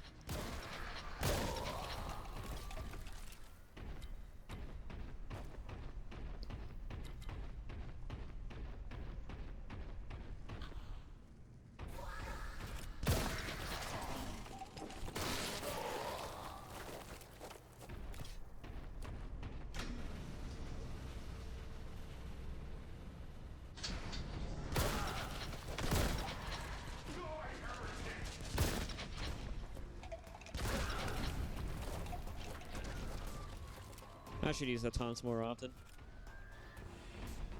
They're kind of fun.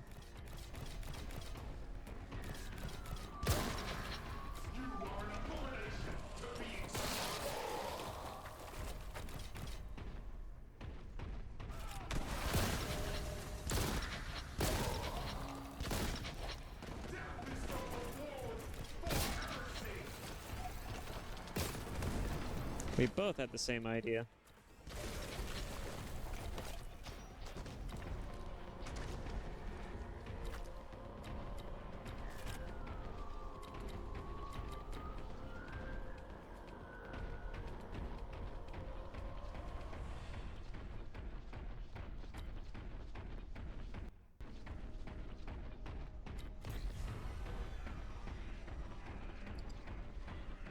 Alright, now I just gotta not fall off while I do this. That isn't the hardest part. The hardest part is avoiding the bullets.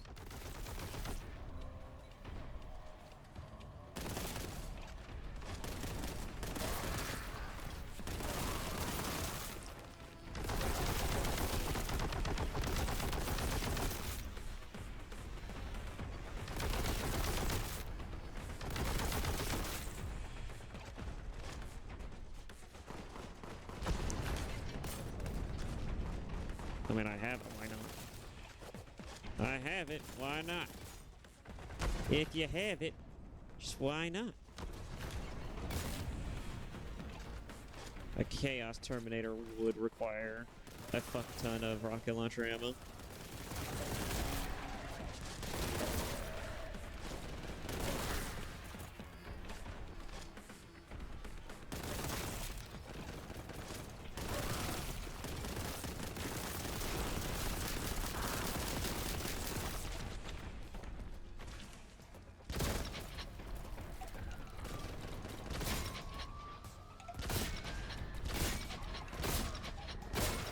I'm gonna hate when the Skull Boys show up. Because they never die easy.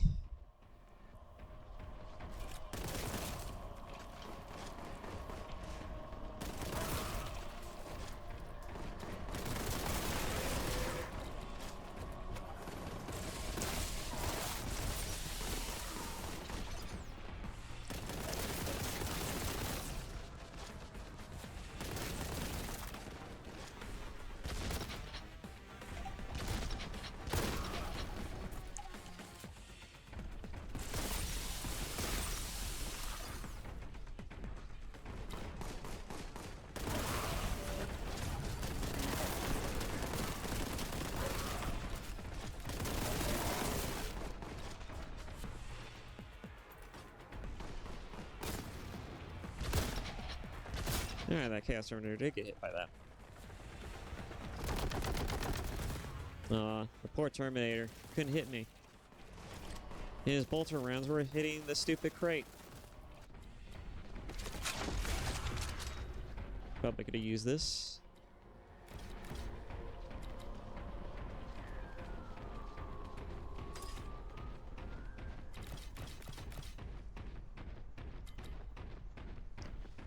It's fine, we're gaming. We're gaming.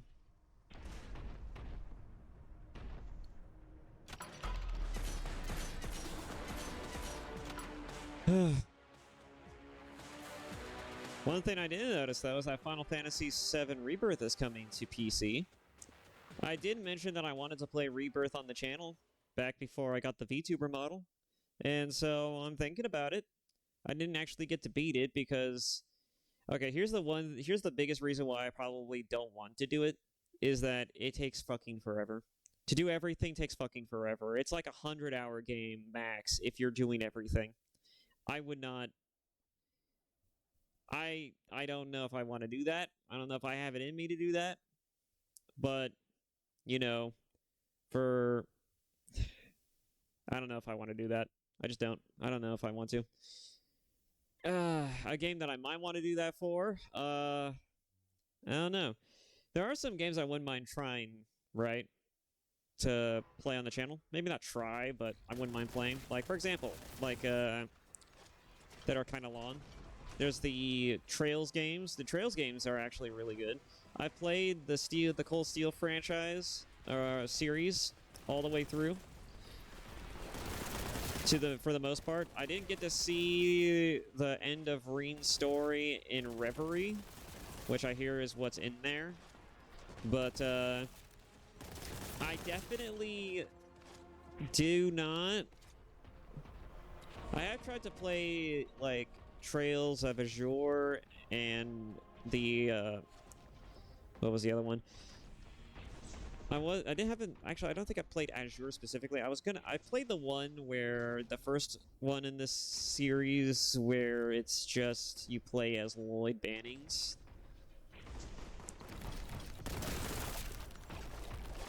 And the chibi art style is kind of funny. It's also kind of neat, but I just haven't played it all the way through. I wouldn't mind doing that as like on the channel. But I don't know if I want to do that. Make that type of time commitment. Anyways, I was going to use that as an example of like, yeah, I wouldn't mind playing Trails, even if it's just like a bit of a time commitment, because, you know, like it's got a decent story and it's kind of fun.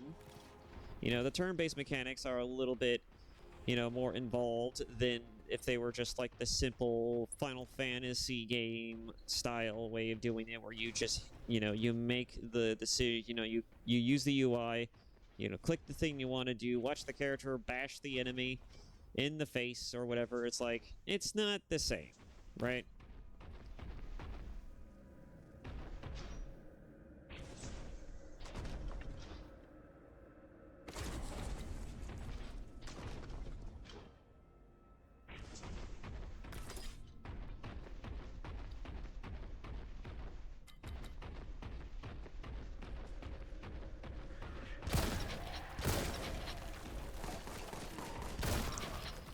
And I did want to get into Lloyd Banning's story. As far as my thoughts on Cold Steel is concerned, I don't know. Oh, about this fucker. I don't know if I've ever mentioned me playing the game on the channel before, but what I can definitely say is that I like Cold Steel story, but I feel like they underutilized Reen's character just a little bit. Like, I feel like you could certainly make Reen into a interesting character. There's even videos that suggest that Reen's already a fine character, and nothing needs to be changed. I've seen that argument too, but I find that Reen could be a bit more of an interesting character if they just simply made him a little bit more edgier. Like, not edgy in the sense like he's like a brooding teenager, you know, despite the fact that he is at one point a teenager. No, I'm talking about, like, I feel like you could make him into the kind of character that he was in the beginning of Cold Steel, and you could just run with that. In fact, I would say that you don't need to change anything about Cold Steel, arguably. I would argue that you could keep Cold Steel the way it is, but then the sequel would just emphasize Reen's descent into just kind of losing faith in in not only the government and the nobility and everybody who runs the show in that series, but of the Erebonian government. But, you know, he also just slowly descends into a bit of like a mentality of, like, I need to do it myself, right? Because, you know, Reen's the kind of character who doesn't like to rely on anybody already to begin with, right? He has a habit of wanting to do things on his own. He likes to do things on his own. You know, like, he doesn't want people to get hurt. He wants to take on all the burdens, and he wants to be the one who has to solve the problems, right? He's a fixer. He's the kind of guy who has to fix things. But the problem with most of the characters, and especially the antagonists of the series, is that they're always they always do shit at the most inconvenient of times, and Reen always is the one trying to stop them and solve the problems, but they keep adding more to the pile, right? And so naturally, and he's even friends and knows some of them, right? They're not even enemies in the sense of, like, oh, you're my enemy, I must fight you. No, no, no, no, no. They're just enemies in relative terms. All the enemies in Cold Steel exercise that belief that the boss had in MGS3, where your enemies aren't even really your enemies. They're only enemies in the now. They're only enemies in relative terms. And so Reen has good relationships with some of those people. You know, some of the people in that story. And he's just like, I don't want to have to fight you, but you're putting up your dukes, and I don't know how else to stop you. And if words aren't going to cut it, then I might as well. You know, I have to defend what I'm about. I have to defend my honor, my principles. I have to defend the things that I care about. You know, like, he's a character who quite frankly, doesn't want to fight, but often has to anyway. So he's a reluctant hero. He's a character who also is a bit more tragic. He also has a hint of a tragic backstory, by the way. But his tragedy is more so of the fact of his upbringing than his actual character. The only thing about him that's actually a bit more tragic is the fact that he has a power and ability that makes him go Super Saiyan, basically. But it's something that he can't control, and it's a bloodthirsty one. So the moment he activates it, the moment he lets himself he loses himself into that, he basically turns mad, and he just fucking destroys things around him. He just slaughters everything. Now, granted, it's not the ultimate superpower, because it does have a negative effect on his body. Like, he sometimes, like, in the course of him using the ability, it pushes his body to his limits in the earlier stages of his story, but he eventually learns to control it and become more in tuned and one with the ability. In fact, it actually starts to slowly take over his being. But otherwise, you know, like, his ability is pretty. It's the most anime-esque ability ever, but it's a pretty baller one. You know, like, you can knock what's tried and true, right? The only thing, again, I have a problem with is that Reen's story is it's just a little flat. It just feels a little flat, and I say this because when I look at the possible things they could have done with the story versus the things that they actually did, I feel like, okay, I see that they just want to make Rean just like a really kind and caring character, you know? Make him benevolent as all hell. You know, he's basically like the Superman character of his world, just without actually having the cape and cowl and the superpowers to go with it, right? But that only gets you so far as a character. He does have his trials and tribulations. He does have his ups and downs. He does have moments where he needs self-reflection and needs to think about how to better himself, right? And how to be a better person. But this is all like done within the span of like, oh, I just need to listen to what my friends have to say. I need to be able to just heed the advice of others, and I just, you know, I need to stop. You know, I need to try to get out of this mentality of needing to be someone who has to take on all of the burdens. And while that's certainly it's certainly an interesting and nice struggle, it's something that he recognizes. It's something that a normal person would have a frustrating time trying to reconciliate, right? Because if you're trying to be a better person and you know how to be that way, you're not going to immediately exercise it at every given point in time. Especially in a fight or flight situation, you're always going to be, you know, resolving to the tried and true methods of just like, I need to do everything myself. Especially when things hit the fan and push comes to shove, you know, like you're going to be more focused on you're going to be more focused on catering to your bad habits than actually trying to overcome them, right? And since Rean's bad habit is, I need to do everything myself to protect my friends, if his friends are, you know, if he and his friends are in danger and he's shit out of luck, so to speak, you know, they're all shit out of luck, you know, guess what's going to happen? I just feel like that Rean needs more moments in the story where he struggles. Not necessarily, because he does struggle with that. He struggles with that constantly. But I feel like he needs to show, like, a descent into this mentality of, like, furthering his bad habit.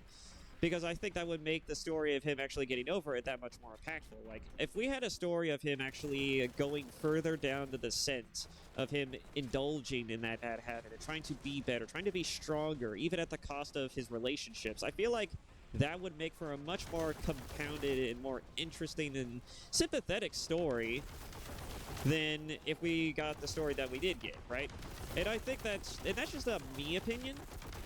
And I'm also just the kind of person who likes writing tragically flawed characters. I love tragically flawed characters, but, you know, that's kind of, you know, that's just my thing. You know, like, you guys can, I don't know if anybody who's be watching this is going to be in agreement with me on this, but, you know, like, I think that'd be a pretty interesting way to do it, to make it more interesting. It's just like, oh, well, let's just make his descent, let's just make him descend further into that habit, you know, let's just write the story in a way to where, like, he is compelled to do nothing else but protect the people he needs to protect, his friends, his family, you know, all the people he cares about, and have it be a story where he has to where we focus on watching our protagonist essentially indulge in the most selfless vice that he has, which is a very fucking weird and novel concept to think about.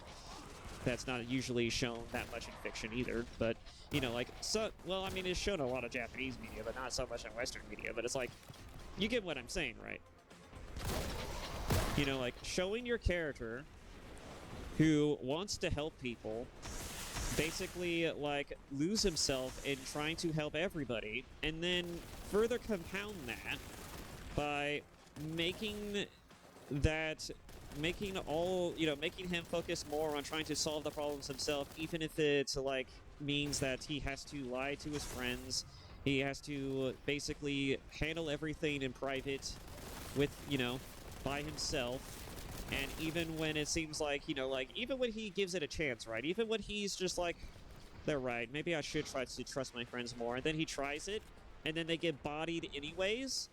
It makes those moments where he hears that advice, and then the things that they can do, you know, like, and it, you know, have the situations where, like, all the situations, in fact, where he and the party simply cannot overcome the obstacles set before them, feel that much harder, feel that much weightier, because it's like, even with all of my friends, even with everything on the line, I still fail.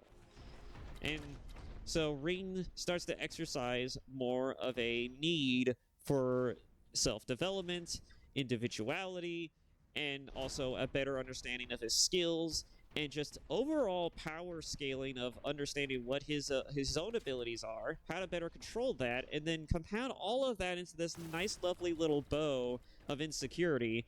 And suddenly, we have a very interesting and compelling story, right? For our protagonist. And I just feel like that while they certainly touched upon a lot of that, they never did any of that.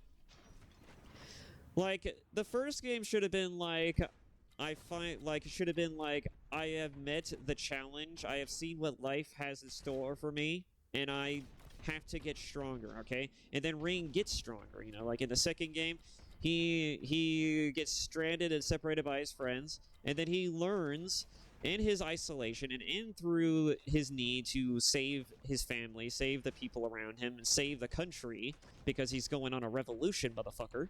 All right? He's the only anime protagonist who's just like, I need to go on a revolution. I need to stop.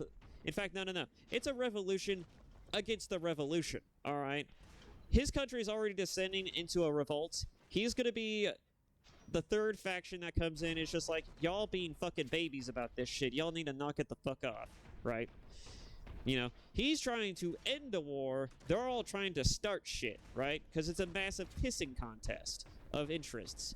And so, I'm sorry, I'm getting real sidetracked, but I'm getting so developed into this conversation. Okay, so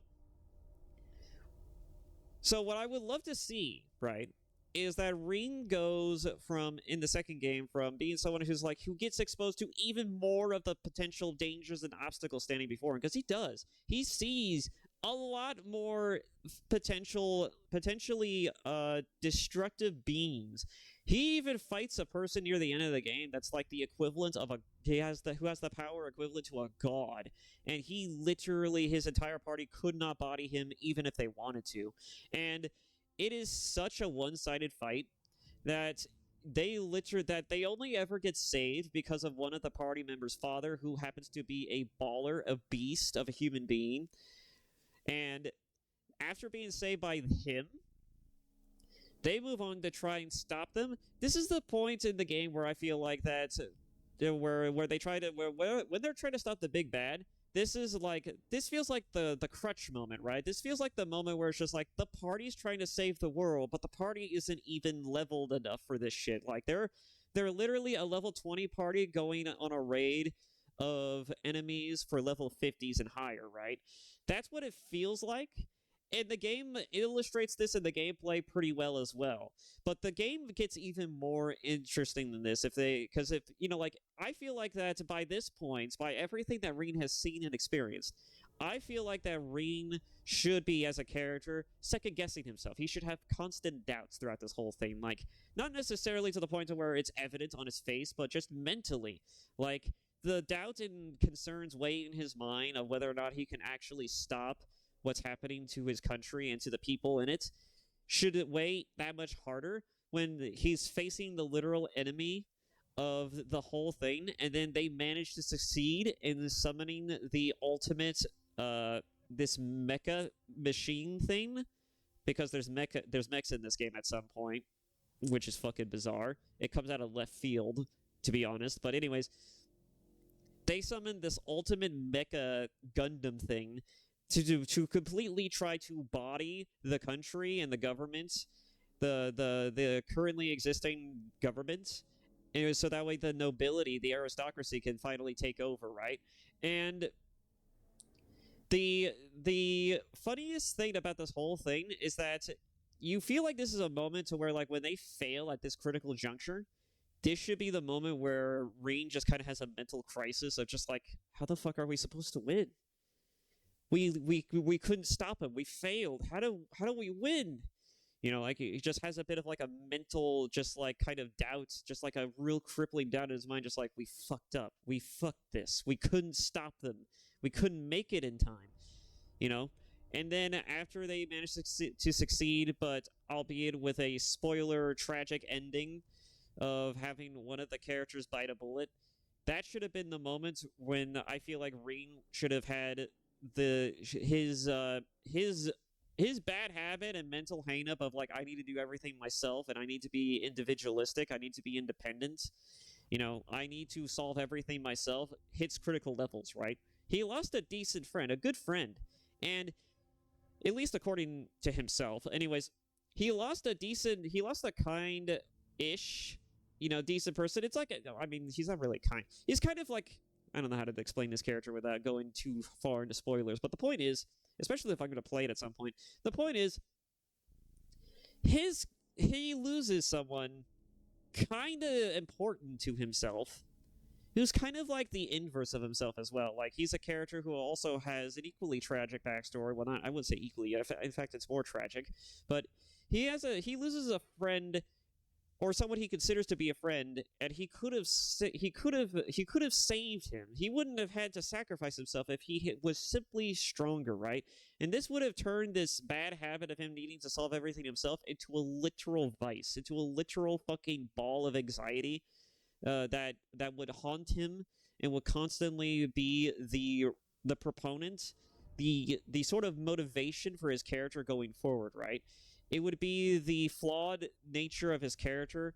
It'd be the one scar he could never get rid of, and it would turn this bad habit into a literal fucking scar, into a literal trauma he cannot get over, he cannot overcome reasonably. And so the third game, because of how far in the future it takes place in, should be a story that focuses on Rain trying to not only better himself as a swordsman, but it also is compounded by the fact that he is so powerful and so skilled just by his own nature. Through all of the conflict, through all of the battles and trials and tribulations he's been through, and through all of the terrible things he has witnessed, Rain Schwarzer should be a character who, by this point in the game, should be like almost like a one-man army, but with a bit of a chip on his shoulder, right? Because, like, he's someone who wants to save people. He wants to help people truly, and he is just the kindest person ever. But because of his egalitarian sensibilities, like, he very much is just consumed with the prospect of potentially fucking up and then losing his friends all over again. And so, because Rain is like this, like, it makes him being a teacher in the third game, because that's what this is where this story inevitably goes, is that he becomes a teacher to a new class of people, of sword fighters. Well, not sword fighters, but a new class of, like, characters who go to a military school as well, and they all learn to study, like, different martial arts trainings and whatnot. Like, it makes him being a teacher of that school hit that much harder and make it feel like an actual, like, growing experience for Rain, and it does. In the original game, it does feel like a nice little growing experience for his character. But again, I feel like there are moments here where it's just like, you could see the doubt in Rain's head. It's just like, and you could see, like, how Rain is just unable to reconcile with the idea that he can allow his students to be put in harm's way reasonably without some level of oversight, right? There are moments in the game where I feel like, like, despite the fact that Rain is always around, because he is there, he's always around 24/7, he doesn't ever really put them in a position where they have to, where it's literally, it's either fight or die. But when they do that, it's usually because the students do that themselves. All right, Rain's always saying, no, you can't do this, you can't do that, you're not ready, you're not able to do these type of things yet. But then they fuck off and decide to do it anyways. There's a moment in the story where they literally do this. They literally go and they're just like, well, Rain tells us we shouldn't do this, and that it's not our problem, and that, like, that if anything else, he can solve it himself. But we should do it anyways because that's just the right thing to do, right? And so they do that, and then Rain notices this shit, right? And he gets involved, and he saves the day because they're getting a little in over their heads, as per the usual. But instead of being like, instead of Rain just basically, ending up and being like, guys, that's a little dangerous, I'm going to have to admonish you for this, but I do respect your gusto. No. I feel like that entire situation should end with Ring being like, are you idiots? Or are you just have some kind of death wish? Are you people really that stupid? I could have swore I was teaching you guys to be better than this. You know, he gives them the literal fucking lecture, right? Of just like, don't be fucking stupid like myself, right?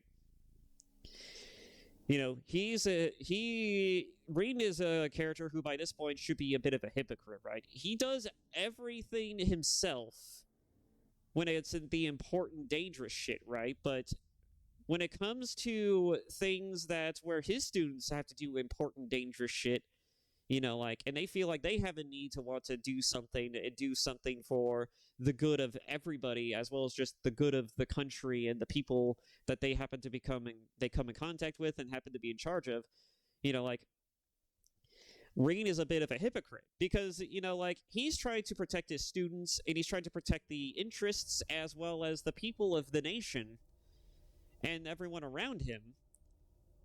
But at the cost of him being the only person, you know, willing to do it and possibly putting himself in life and death scenarios where he literally gets through by the skin of his own teeth, right? And I feel like that would be such an interesting and impactful story arc for a character because we all love the struggling hero. We love to see characters grow, and Rain is a character who has consistently grown throughout the course of Cold Steel. And I feel like that would just help to hammer home his character that much harder because it's like you have this character who struggles, you have this character who has all of the right elements, but we always play around the potentially more deeper elements of this journey, and they never go so hard as to make Ring struggle not just physically but also ethically, mentally, you know, emotionally. And there was one point in the story, one point in the third game where he did, and that was the end of the game, where if Reen had lost a friend in Cold Steel 2, the third game hits so much harder because of all of the build that went into it, right? This third game had the fucking cojones. They had the literal audacity, the balls to go in, right? With a fucking, like, we make it or break it type scenario, right? Where things are going to get really bad really fast if we don't stop this from happening. And it's like the one time where Rain and Co. had to pull their fucking shit together and take everything they've learned over the years and finally to use that to finally channel all of that strength, all of that training, all of that need for self-improvement into a last-ditch effort to save the country, right, of Erebonia. And they did that, and they had to fight former friends, former allies. And here's where I think Lorraine should have started hinting at the further descent into the madness. Because this is the point where I feel like Rain should have where his mental struggle should be at critical levels, right? His trauma is such to where, like, he had, where he had lost a friend in the second game. He finds all of the allies from the Shadow organization that's working behind the scenes with, you know, like, with the Erebonian government and everything, because there's a secret cabal going on. Reen's aware of it, everyone's aware of it, but there's nothing they can really do about it. But when they figure out that they are up to some fuck shit and they're going to destroy the country by summoning a literal deity of the land in order to subjugate it, it puts the party into overdrive. It literally lights a firecracker under their ass. And then they go in there, right? And then they're trying to save the day in the only way they know how, by fighting through it. They meet so many allies, and I feel like all of these exchanges between the cordial exchanges that Reen has with these characters should hit that much harder, because he has developed a sympathetic and an empathetic, not even a sympathetic, an empathetic relationship with these people. Like, he knows them to a degree. Like, you get through that entire third game understanding these characters, these struggles. They humanized the eventual enemies that you would have to fight at the end of the game. And you would think to yourself, this seems like a great time for the characters to have some really interesting conversations and terse exchanges, right? I feel like Rean in particular, instead of being cordial about it, instead of being just like, I know you're working for the wrong side, and I don't agree with your methods, but I have to stop you. Even if you might have reasons for wanting to stand against us, I have to stop them for the good of everyone. Like, instead of being like that, he should be looking at these people just like, are you people fucking stupid?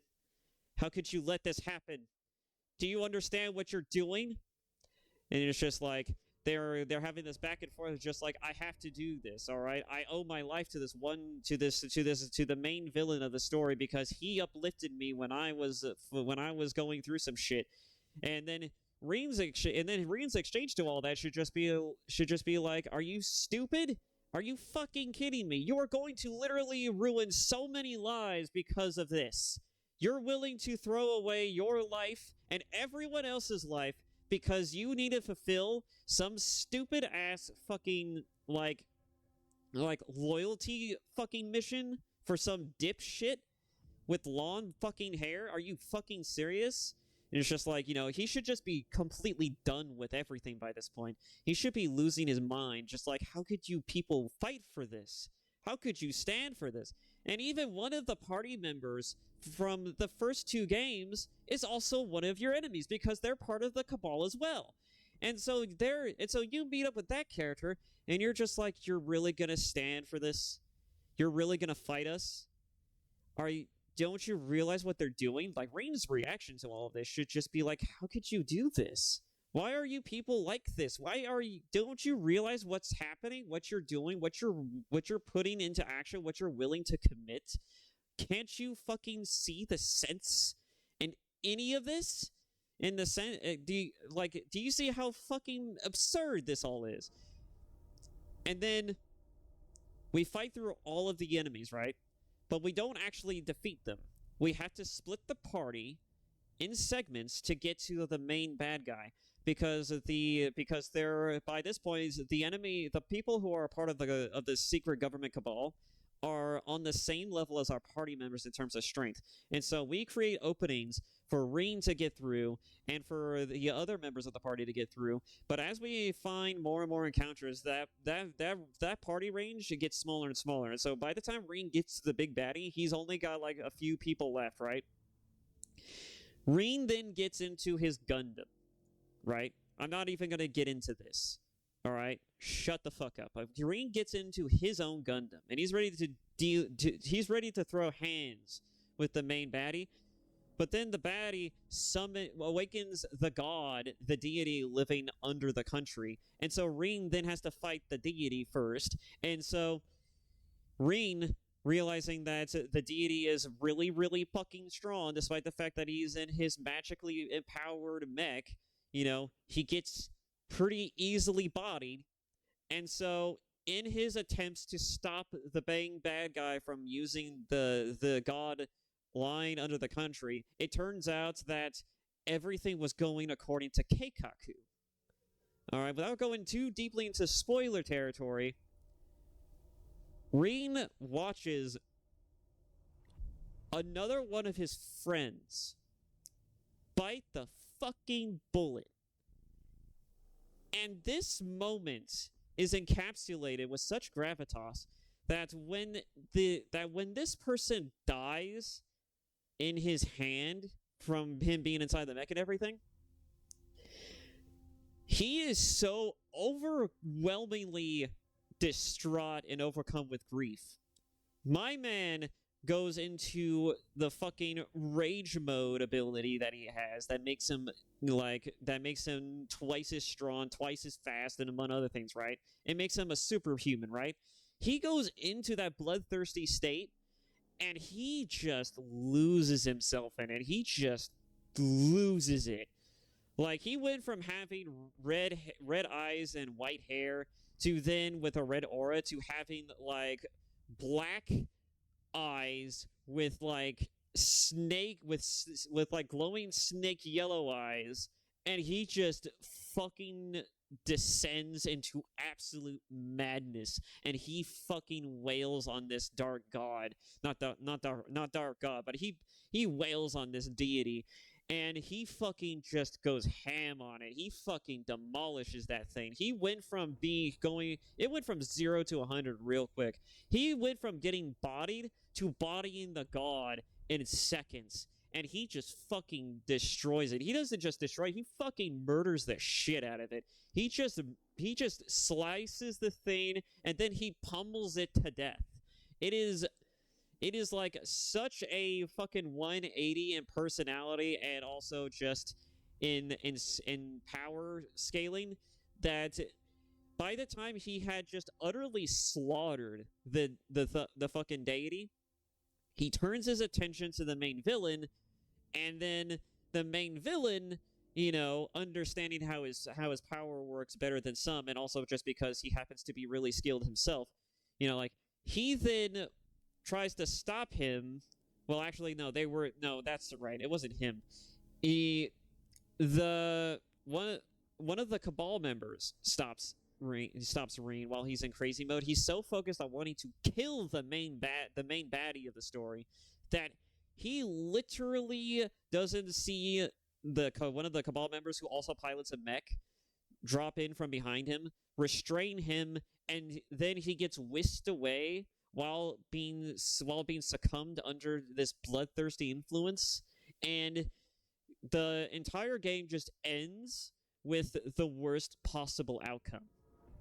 And it's like not only is the deity killed, but now the Cabal has what it needs, and it turns out that this was all according to plan. They wanted the party to stop them. They wanted someone to come in, slay the deity, also that way they can then begin their objective in turning the country under their own influence. Like, the whole point of killing the god was to supplant it with somebody else, which was the main bad guy, right? The guy who's been running the show from the very beginning, even as far back as the first game. And that is some fucking crazy shit. And then the fourth game happens.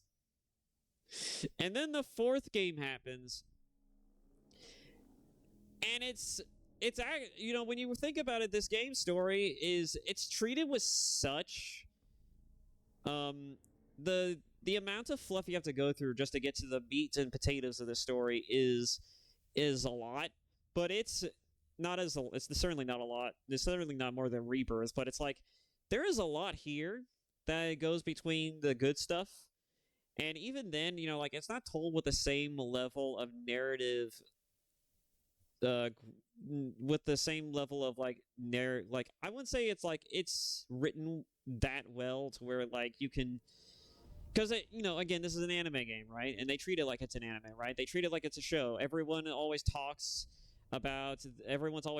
like they want people to know how they fight. They always have these, I have fucking, you thought you could beat me, but it turns out I actually just activated my trap card type of shit, right?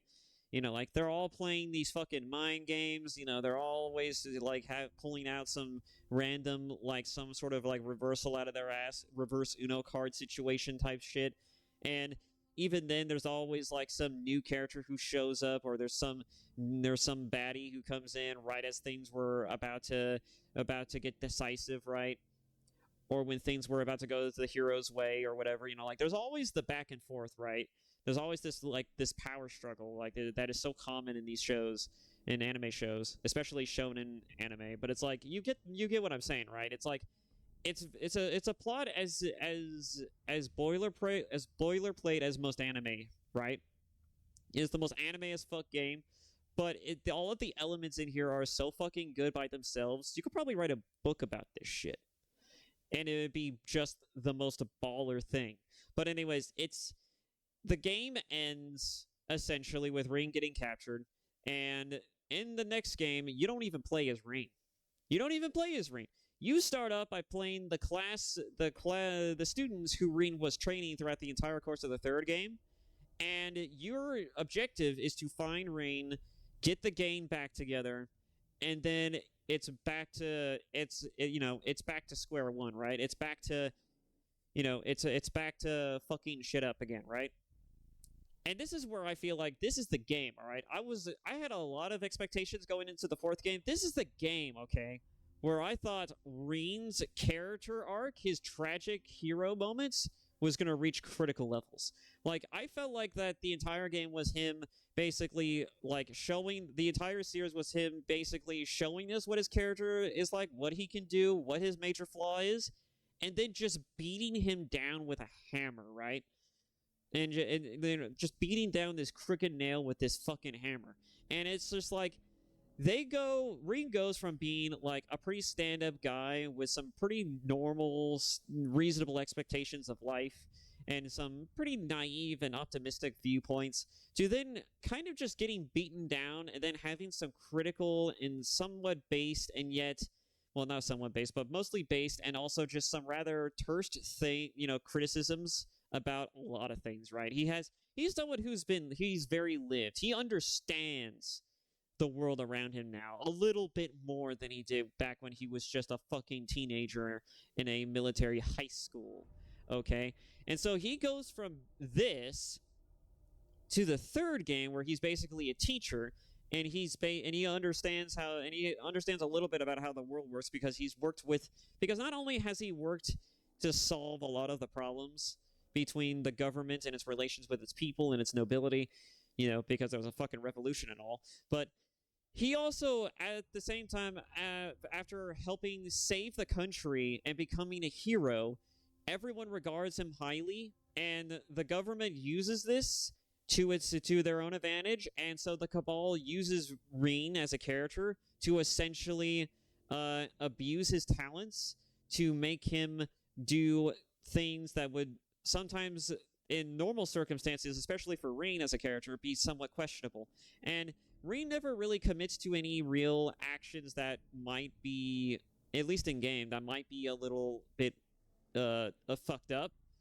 There was an incident during a subjugation conflict where Reen, it was hinted mostly in the game that Reen went through some shit, but there's a manga or a comic out there that ties into the story that basically shows that Reen literally watched a bunch of civilians get massacred under his watch, and as a result, he loses himself to his power, and he just fucking he just slaughters the enemy force that did it.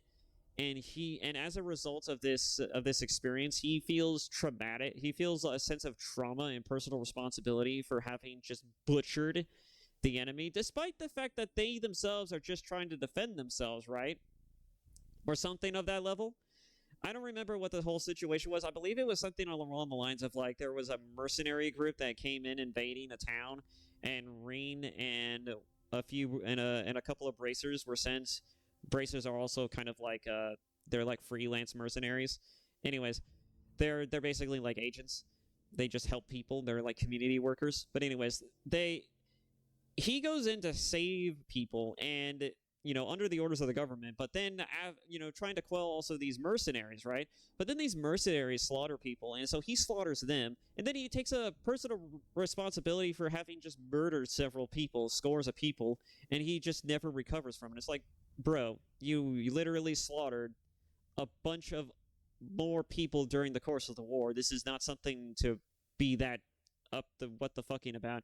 Granted, he doesn't usually take lives willingly. He usually is skilled enough to not have to kill people. He just disables them, right? But, granted, he has killed people before, I think, but not necessarily to this level of degree, and so he becomes inadvertently traumatized by this. So this is another component that could have furthered pushed Reen into wanting to be not only more independent but also more skilled. Like he already lost a friend, so he feels like he needs to be more independent and more skilled. He needs to get stronger, in order to prevent shit like that from happening. But now he needs to feel like he needs to get stronger in another way. He needs to feel like he needs to get stronger and not only controlling his powers, but also being in control of himself. Because because by this point in the story, after that incident, Reen is fighting with himself in order to not lose himself to his bloodlust. His bloodlusting ways that turn him into a ravenous into a slaughterer, essentially, that turn him into a superhuman are slowly like overtaking his body, and he needs to learn how to control that. And the entire third game was him trying to figure out how to master that without losing himself and succumbing to it, right? Because before he could just activate it at will, but it was just the problem of turning it off that was the biggest issue. But now he has the problem of just turning it off and not just literally, not just turning it off, but also just not having it like literally activate without his consent, essentially. And so he needs to exercise a mastery and a level of control that he has no fucking clue how to navigate, right? And so by the end of the third game, because he loses himself deeply into his bloodlust ability, the entire party essentially goes through this whole course of trying to get the game back together and then go find Reen, right? But when they figure out where Reen is, it turns out that they didn't really need to save him, right? Because as it figures, Reen eventually wakes up just by himself, still overcome by the influence of the bloodlust. He just fucking rips himself out of his shackles, grabs his sword, and he just fucking starts bodying everything that stands in his way. He literally goes on his own little escape venture by himself. And at this point, Reen has been through enough conflicts. He's literally walking around in tatters. All right, his coat's ripped up. He's been through some shit from the third game. And as he's as he's like walking through the halls of just destroying, embodying everything that he comes across one of the Cabal members who tries to talk him down a bit. But then when he realizes that talking isn't actually a solution, he's just like, all right, if you want out so bad, I'll help you out. And so he's just like, and so of course Reen is just like undercome with the influence. He's just like, this is one of the guys that I know. And so while he's kind of succumbed to this influence, he doesn't want to fight him necessarily. But when he shows that he's not willing to fight him and is like he's offering support, and he seems pretty friendly enough, he chooses not to fight him, and he just continues on, showing that there's still a little bit of Reen left in him, right? But their little journey continues, and so Reen is bodying enemies while this Cabal member who knows Reen and understands Reen pretty intimately at this point, is helping him, body the enemies that stand before him. He's kind of, he's basically, the pseudo party member at this moment. And so as they're fighting across this facility, eventually, they come across another character who then also joins in to help him. And as things progress, Reen gets to, a wide open space, sees the object of his hatred, and he doesn't actually see the object of his hatred now I think about it. He just gets to this open space. The Cabal members just leave him there. And then at the same time this is all happening, everybody's going on their little rescue mission. And so Reen's just standing here, overcome with his power, just kind of like trying, he's kind of like racking his brain a little bit. I don't remember exactly how this whole thing, what he was doing or where this was going. I think he sees his mech, right? His mech is just kind of in the same room. And so he's trying to get into it or activate it, right? Naturally. And so while his bloodlusted, brain-addled state is trying to bonehead break into, trying to find a way to enter his own mech, his companions are fighting through the facility to try and save him.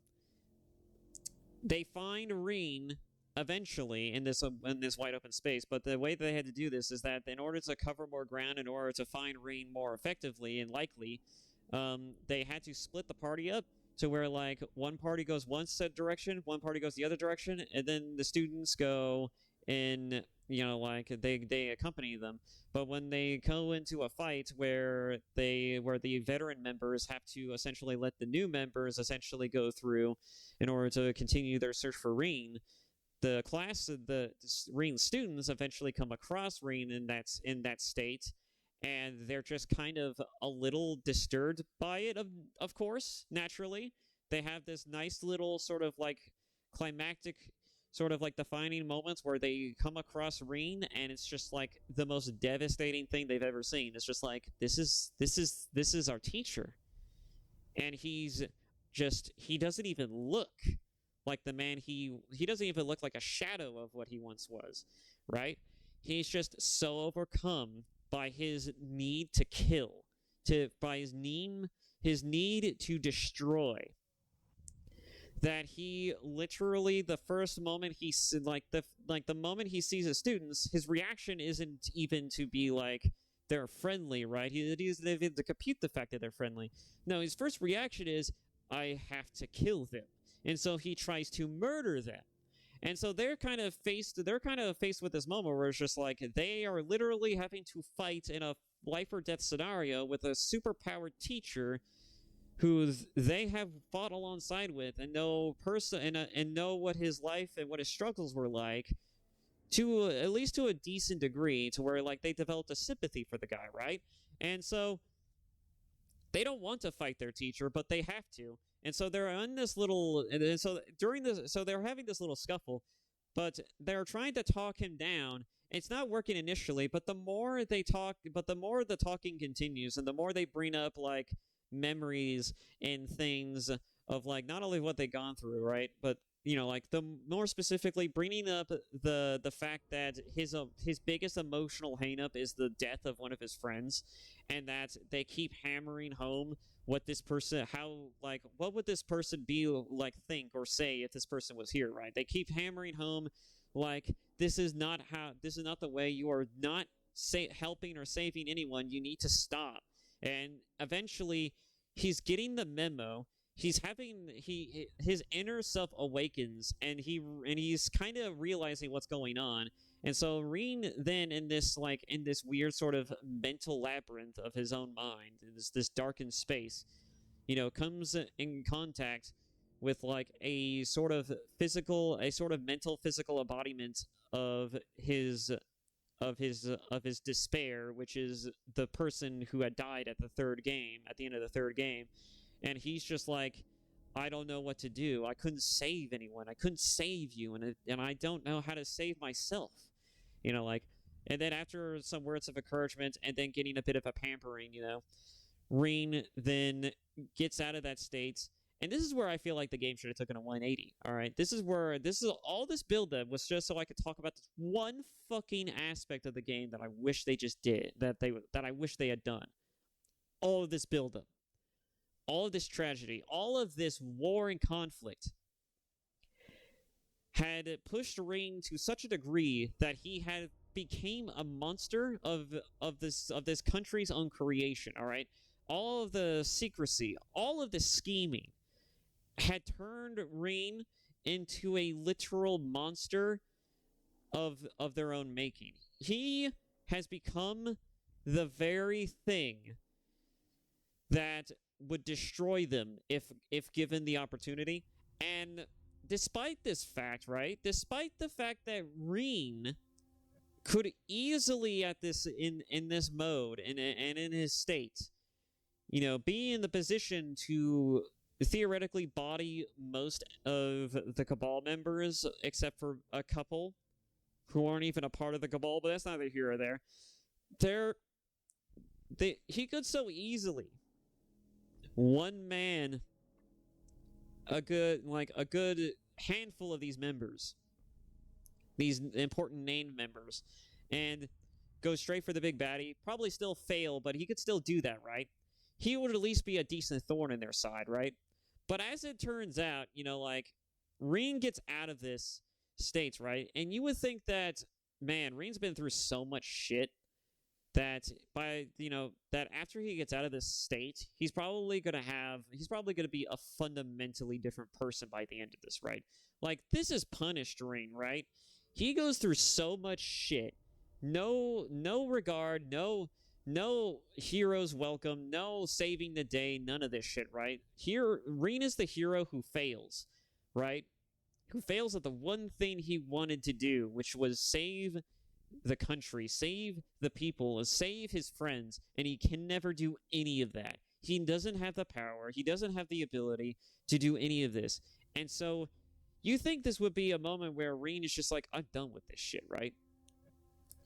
I'm done with this shit. This is my fucking punished Reen arc. I am going to fucking body everyone, and I'm going to fucking hyperfixate and maximize on my skill level. I'm going to further my training to such a degree to where I become a literal fucking weapon of mass destruction, and that way no one can fuck with me, right? I will save the day, I will defeat the main bad, and I will fucking murder his ass, right? You think that this would be punished Reen's arc? It doesn't go down that way. Instead, Reen become, as the man of such universal level of just exemplary empathy, Reen becomes the same hopeful, optimistic character that we always knew him to be from the very beginning.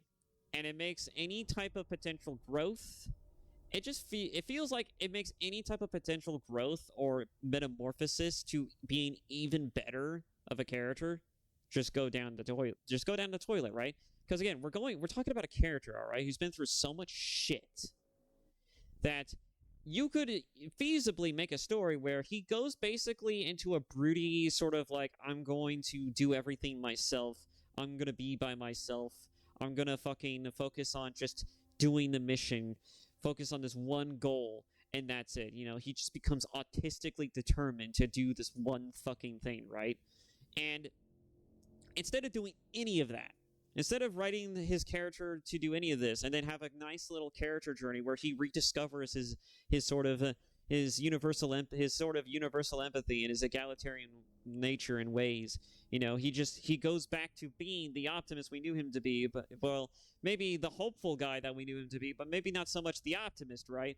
But he eventually goes back to being the Reen we eventually knew, but it takes a journey of him of rediscovering that by being re-exposed to his relationship with his friends, his allies, and the people around him. And then he learns that despite the fact that he pushes himself so much, despite the fact that he has done so many things, like this fourth game should have been the Reen who takes all of the things that has happened and all of the things he tried to do and just exaggerates that, dials it up to 20, right? And and instead of focusing on his relationships, he says he is hyper fixated on just wanting to get stronger, wanting to get more skilled, wanting to unlock and discover more aspects and masteries of the sword than he had already achieved, right? And so he is so determined and so fixated on just wanting to do the one thing he just cannot seem to do, which is trying to be a better version of himself, both in power and in skill. And he fixates on this so much that he relinquishes his relationships. He becomes more broodier. He becomes more angstier. And then when operations come up, right, when the story goes to the points to where like they have to go on missions, right, and their next mission is to solve a problem in this one city in this one area of the country, and then they come across and like they see here's an example. There's an assassination attempt on an aristocrat at a Port Island city, and instead of Rain being the character who usually would be like the kind of person who would probably just be like, let's just like relax, take our time, just enjoy ourselves a little bit, and then focus on the mission and help people along the way, right? This should be a Rain who's just like, we're all about the mission. We are not going to have fun at the beach. We're not going to help these people because that take up too much time. We need to focus on the mission and nothing more. Like, this should be Punished Reen's arc, right? This whole game should have been Punished Reen's arc, where it's just like, they even have him rocking the white hair and red eyes that his fucking emo side, his bloodthirsty emo side is rocking, and they didn't go the extra mile to make his actual personality that much more hardened and grizzled. Like, that's just so fucking stupid. I just feel like that's just such a missed opportunity. It just feels flatly stupid. I feel like it was such a missed opportunity. I feel like there was such an interesting direction they could have taken for character growth, and they just did not do it. They did not do it. Did not do it. I'm not even saying this because I want him to be broodier. I'm saying I want him to go through this because I want him to go from being broody and from being kind of an asshole to being a character who actually goes back to being the kind of person that he is, just a bit more experienced, and also is just, you know, he's just so much more grown. He has grown and has become so much wiser as a result of this, right?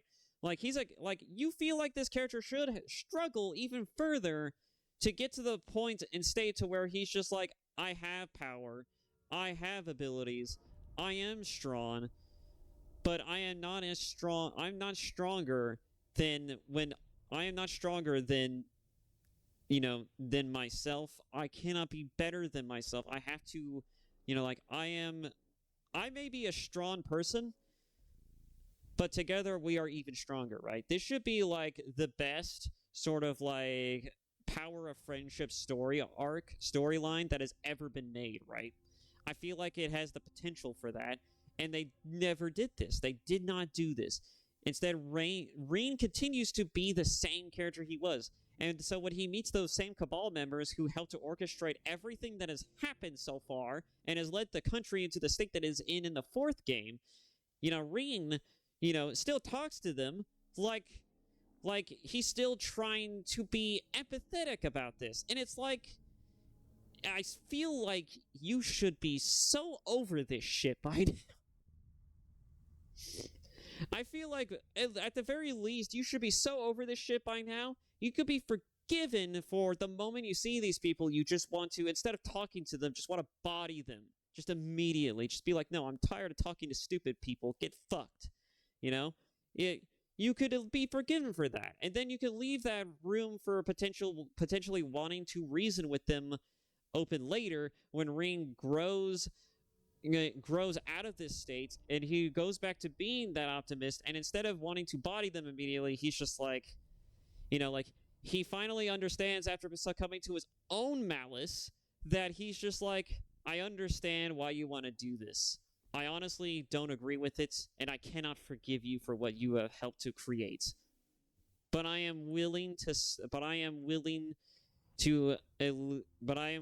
least give you this one courtesy, which is to let you keep your life so you can continue to grow the same way that I have. To be able to give him the chance, the opportunity, right? To live your life, to redeem yourself, to find that redemption, to find it within yourself, to not only be forgiven by those around you, but to also have the ability to just forgive yourself. And that would be such a really emblematic way to cap off Reen's journey in the fourth game, by taking all of those Cabal members who have all have their own reasons for doing the things that they do, and despite the fact that he can't reason with them, he both fights them and ends their story and journey on a note of just like, you will never recover from what you've done. You have committed atrocities and helped to orchestrate things and put things into place that have created the suffering of countless millions, billions even. And despite the fact that you understand this, despite the fact that you realize what you've been doing, I will not take your life. Despite the fact of everything you've helped to create, every atrocity you've helped to orchestrate, I will not take your life. Instead, I'm going to leave you with this one simple thing. Your ability to live, your ability to make choices, and I'm going to afford you the opportunity to take everything you've ever done and find it within yourself and with those around you to fucking finally rise above this and be a better person and just fucking redeem yourself and choose to be a better person, to be a better version of yourself, just like I want to be, just like I fought long and hard to try to be myself until I almost committed acts and atrocities that would have been really fucking bad even by my standards, right?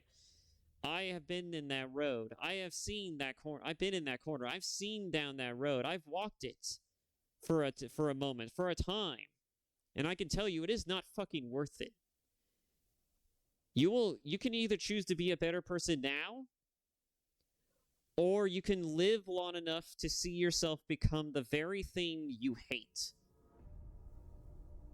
And this could have been such a defining moment for his journey, for his arc as a character. I feel like the fourth game should have been a culmination of so many things, and it was to a degree, but it feels like it falls flat on a lot of the more emotionally compounding moments, right? The truly interesting, more philosophically, like, just compounded, just the metaphysical aspects, right?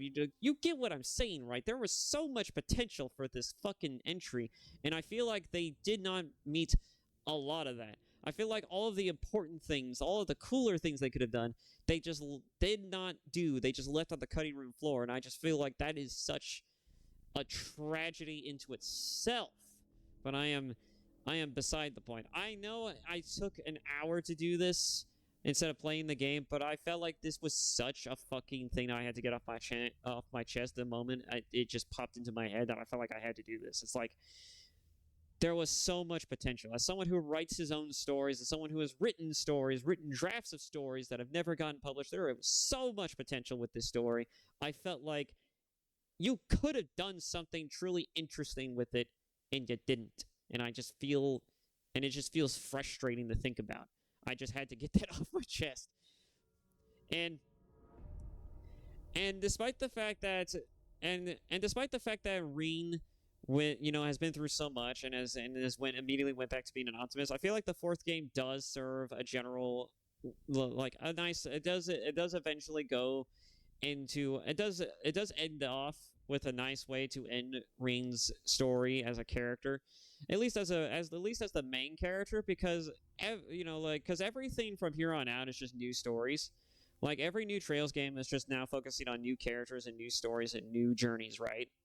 And though a lot of characters do make cameos in other series and games, it's I feel like this since Reen is going to be featured in Trails of Reverie, I can only imagine that his inclusion and his story in that game is going to be one of a self-reflective one. It's going to end cap on a note where Reen essentially kind of like looks at everything that he's done, has seen the journey that he's walked, and for once in his fucking life, he's gonna feel content by the fact that I did this. I may have failed, I may have stumbled here and there, but I managed to do a lot. I've accomplished a lot of things, and that's fine. Alright? I don't need to be better than the person I am now. Who I am is fine already. I feel like that's probably where they're gonna cap his story. Because I feel like a lot of Reen's struggle throughout the entire course of the 4 games that where he's the protagonist in, is just him basically trying to, be strong enough to save people, try to help people.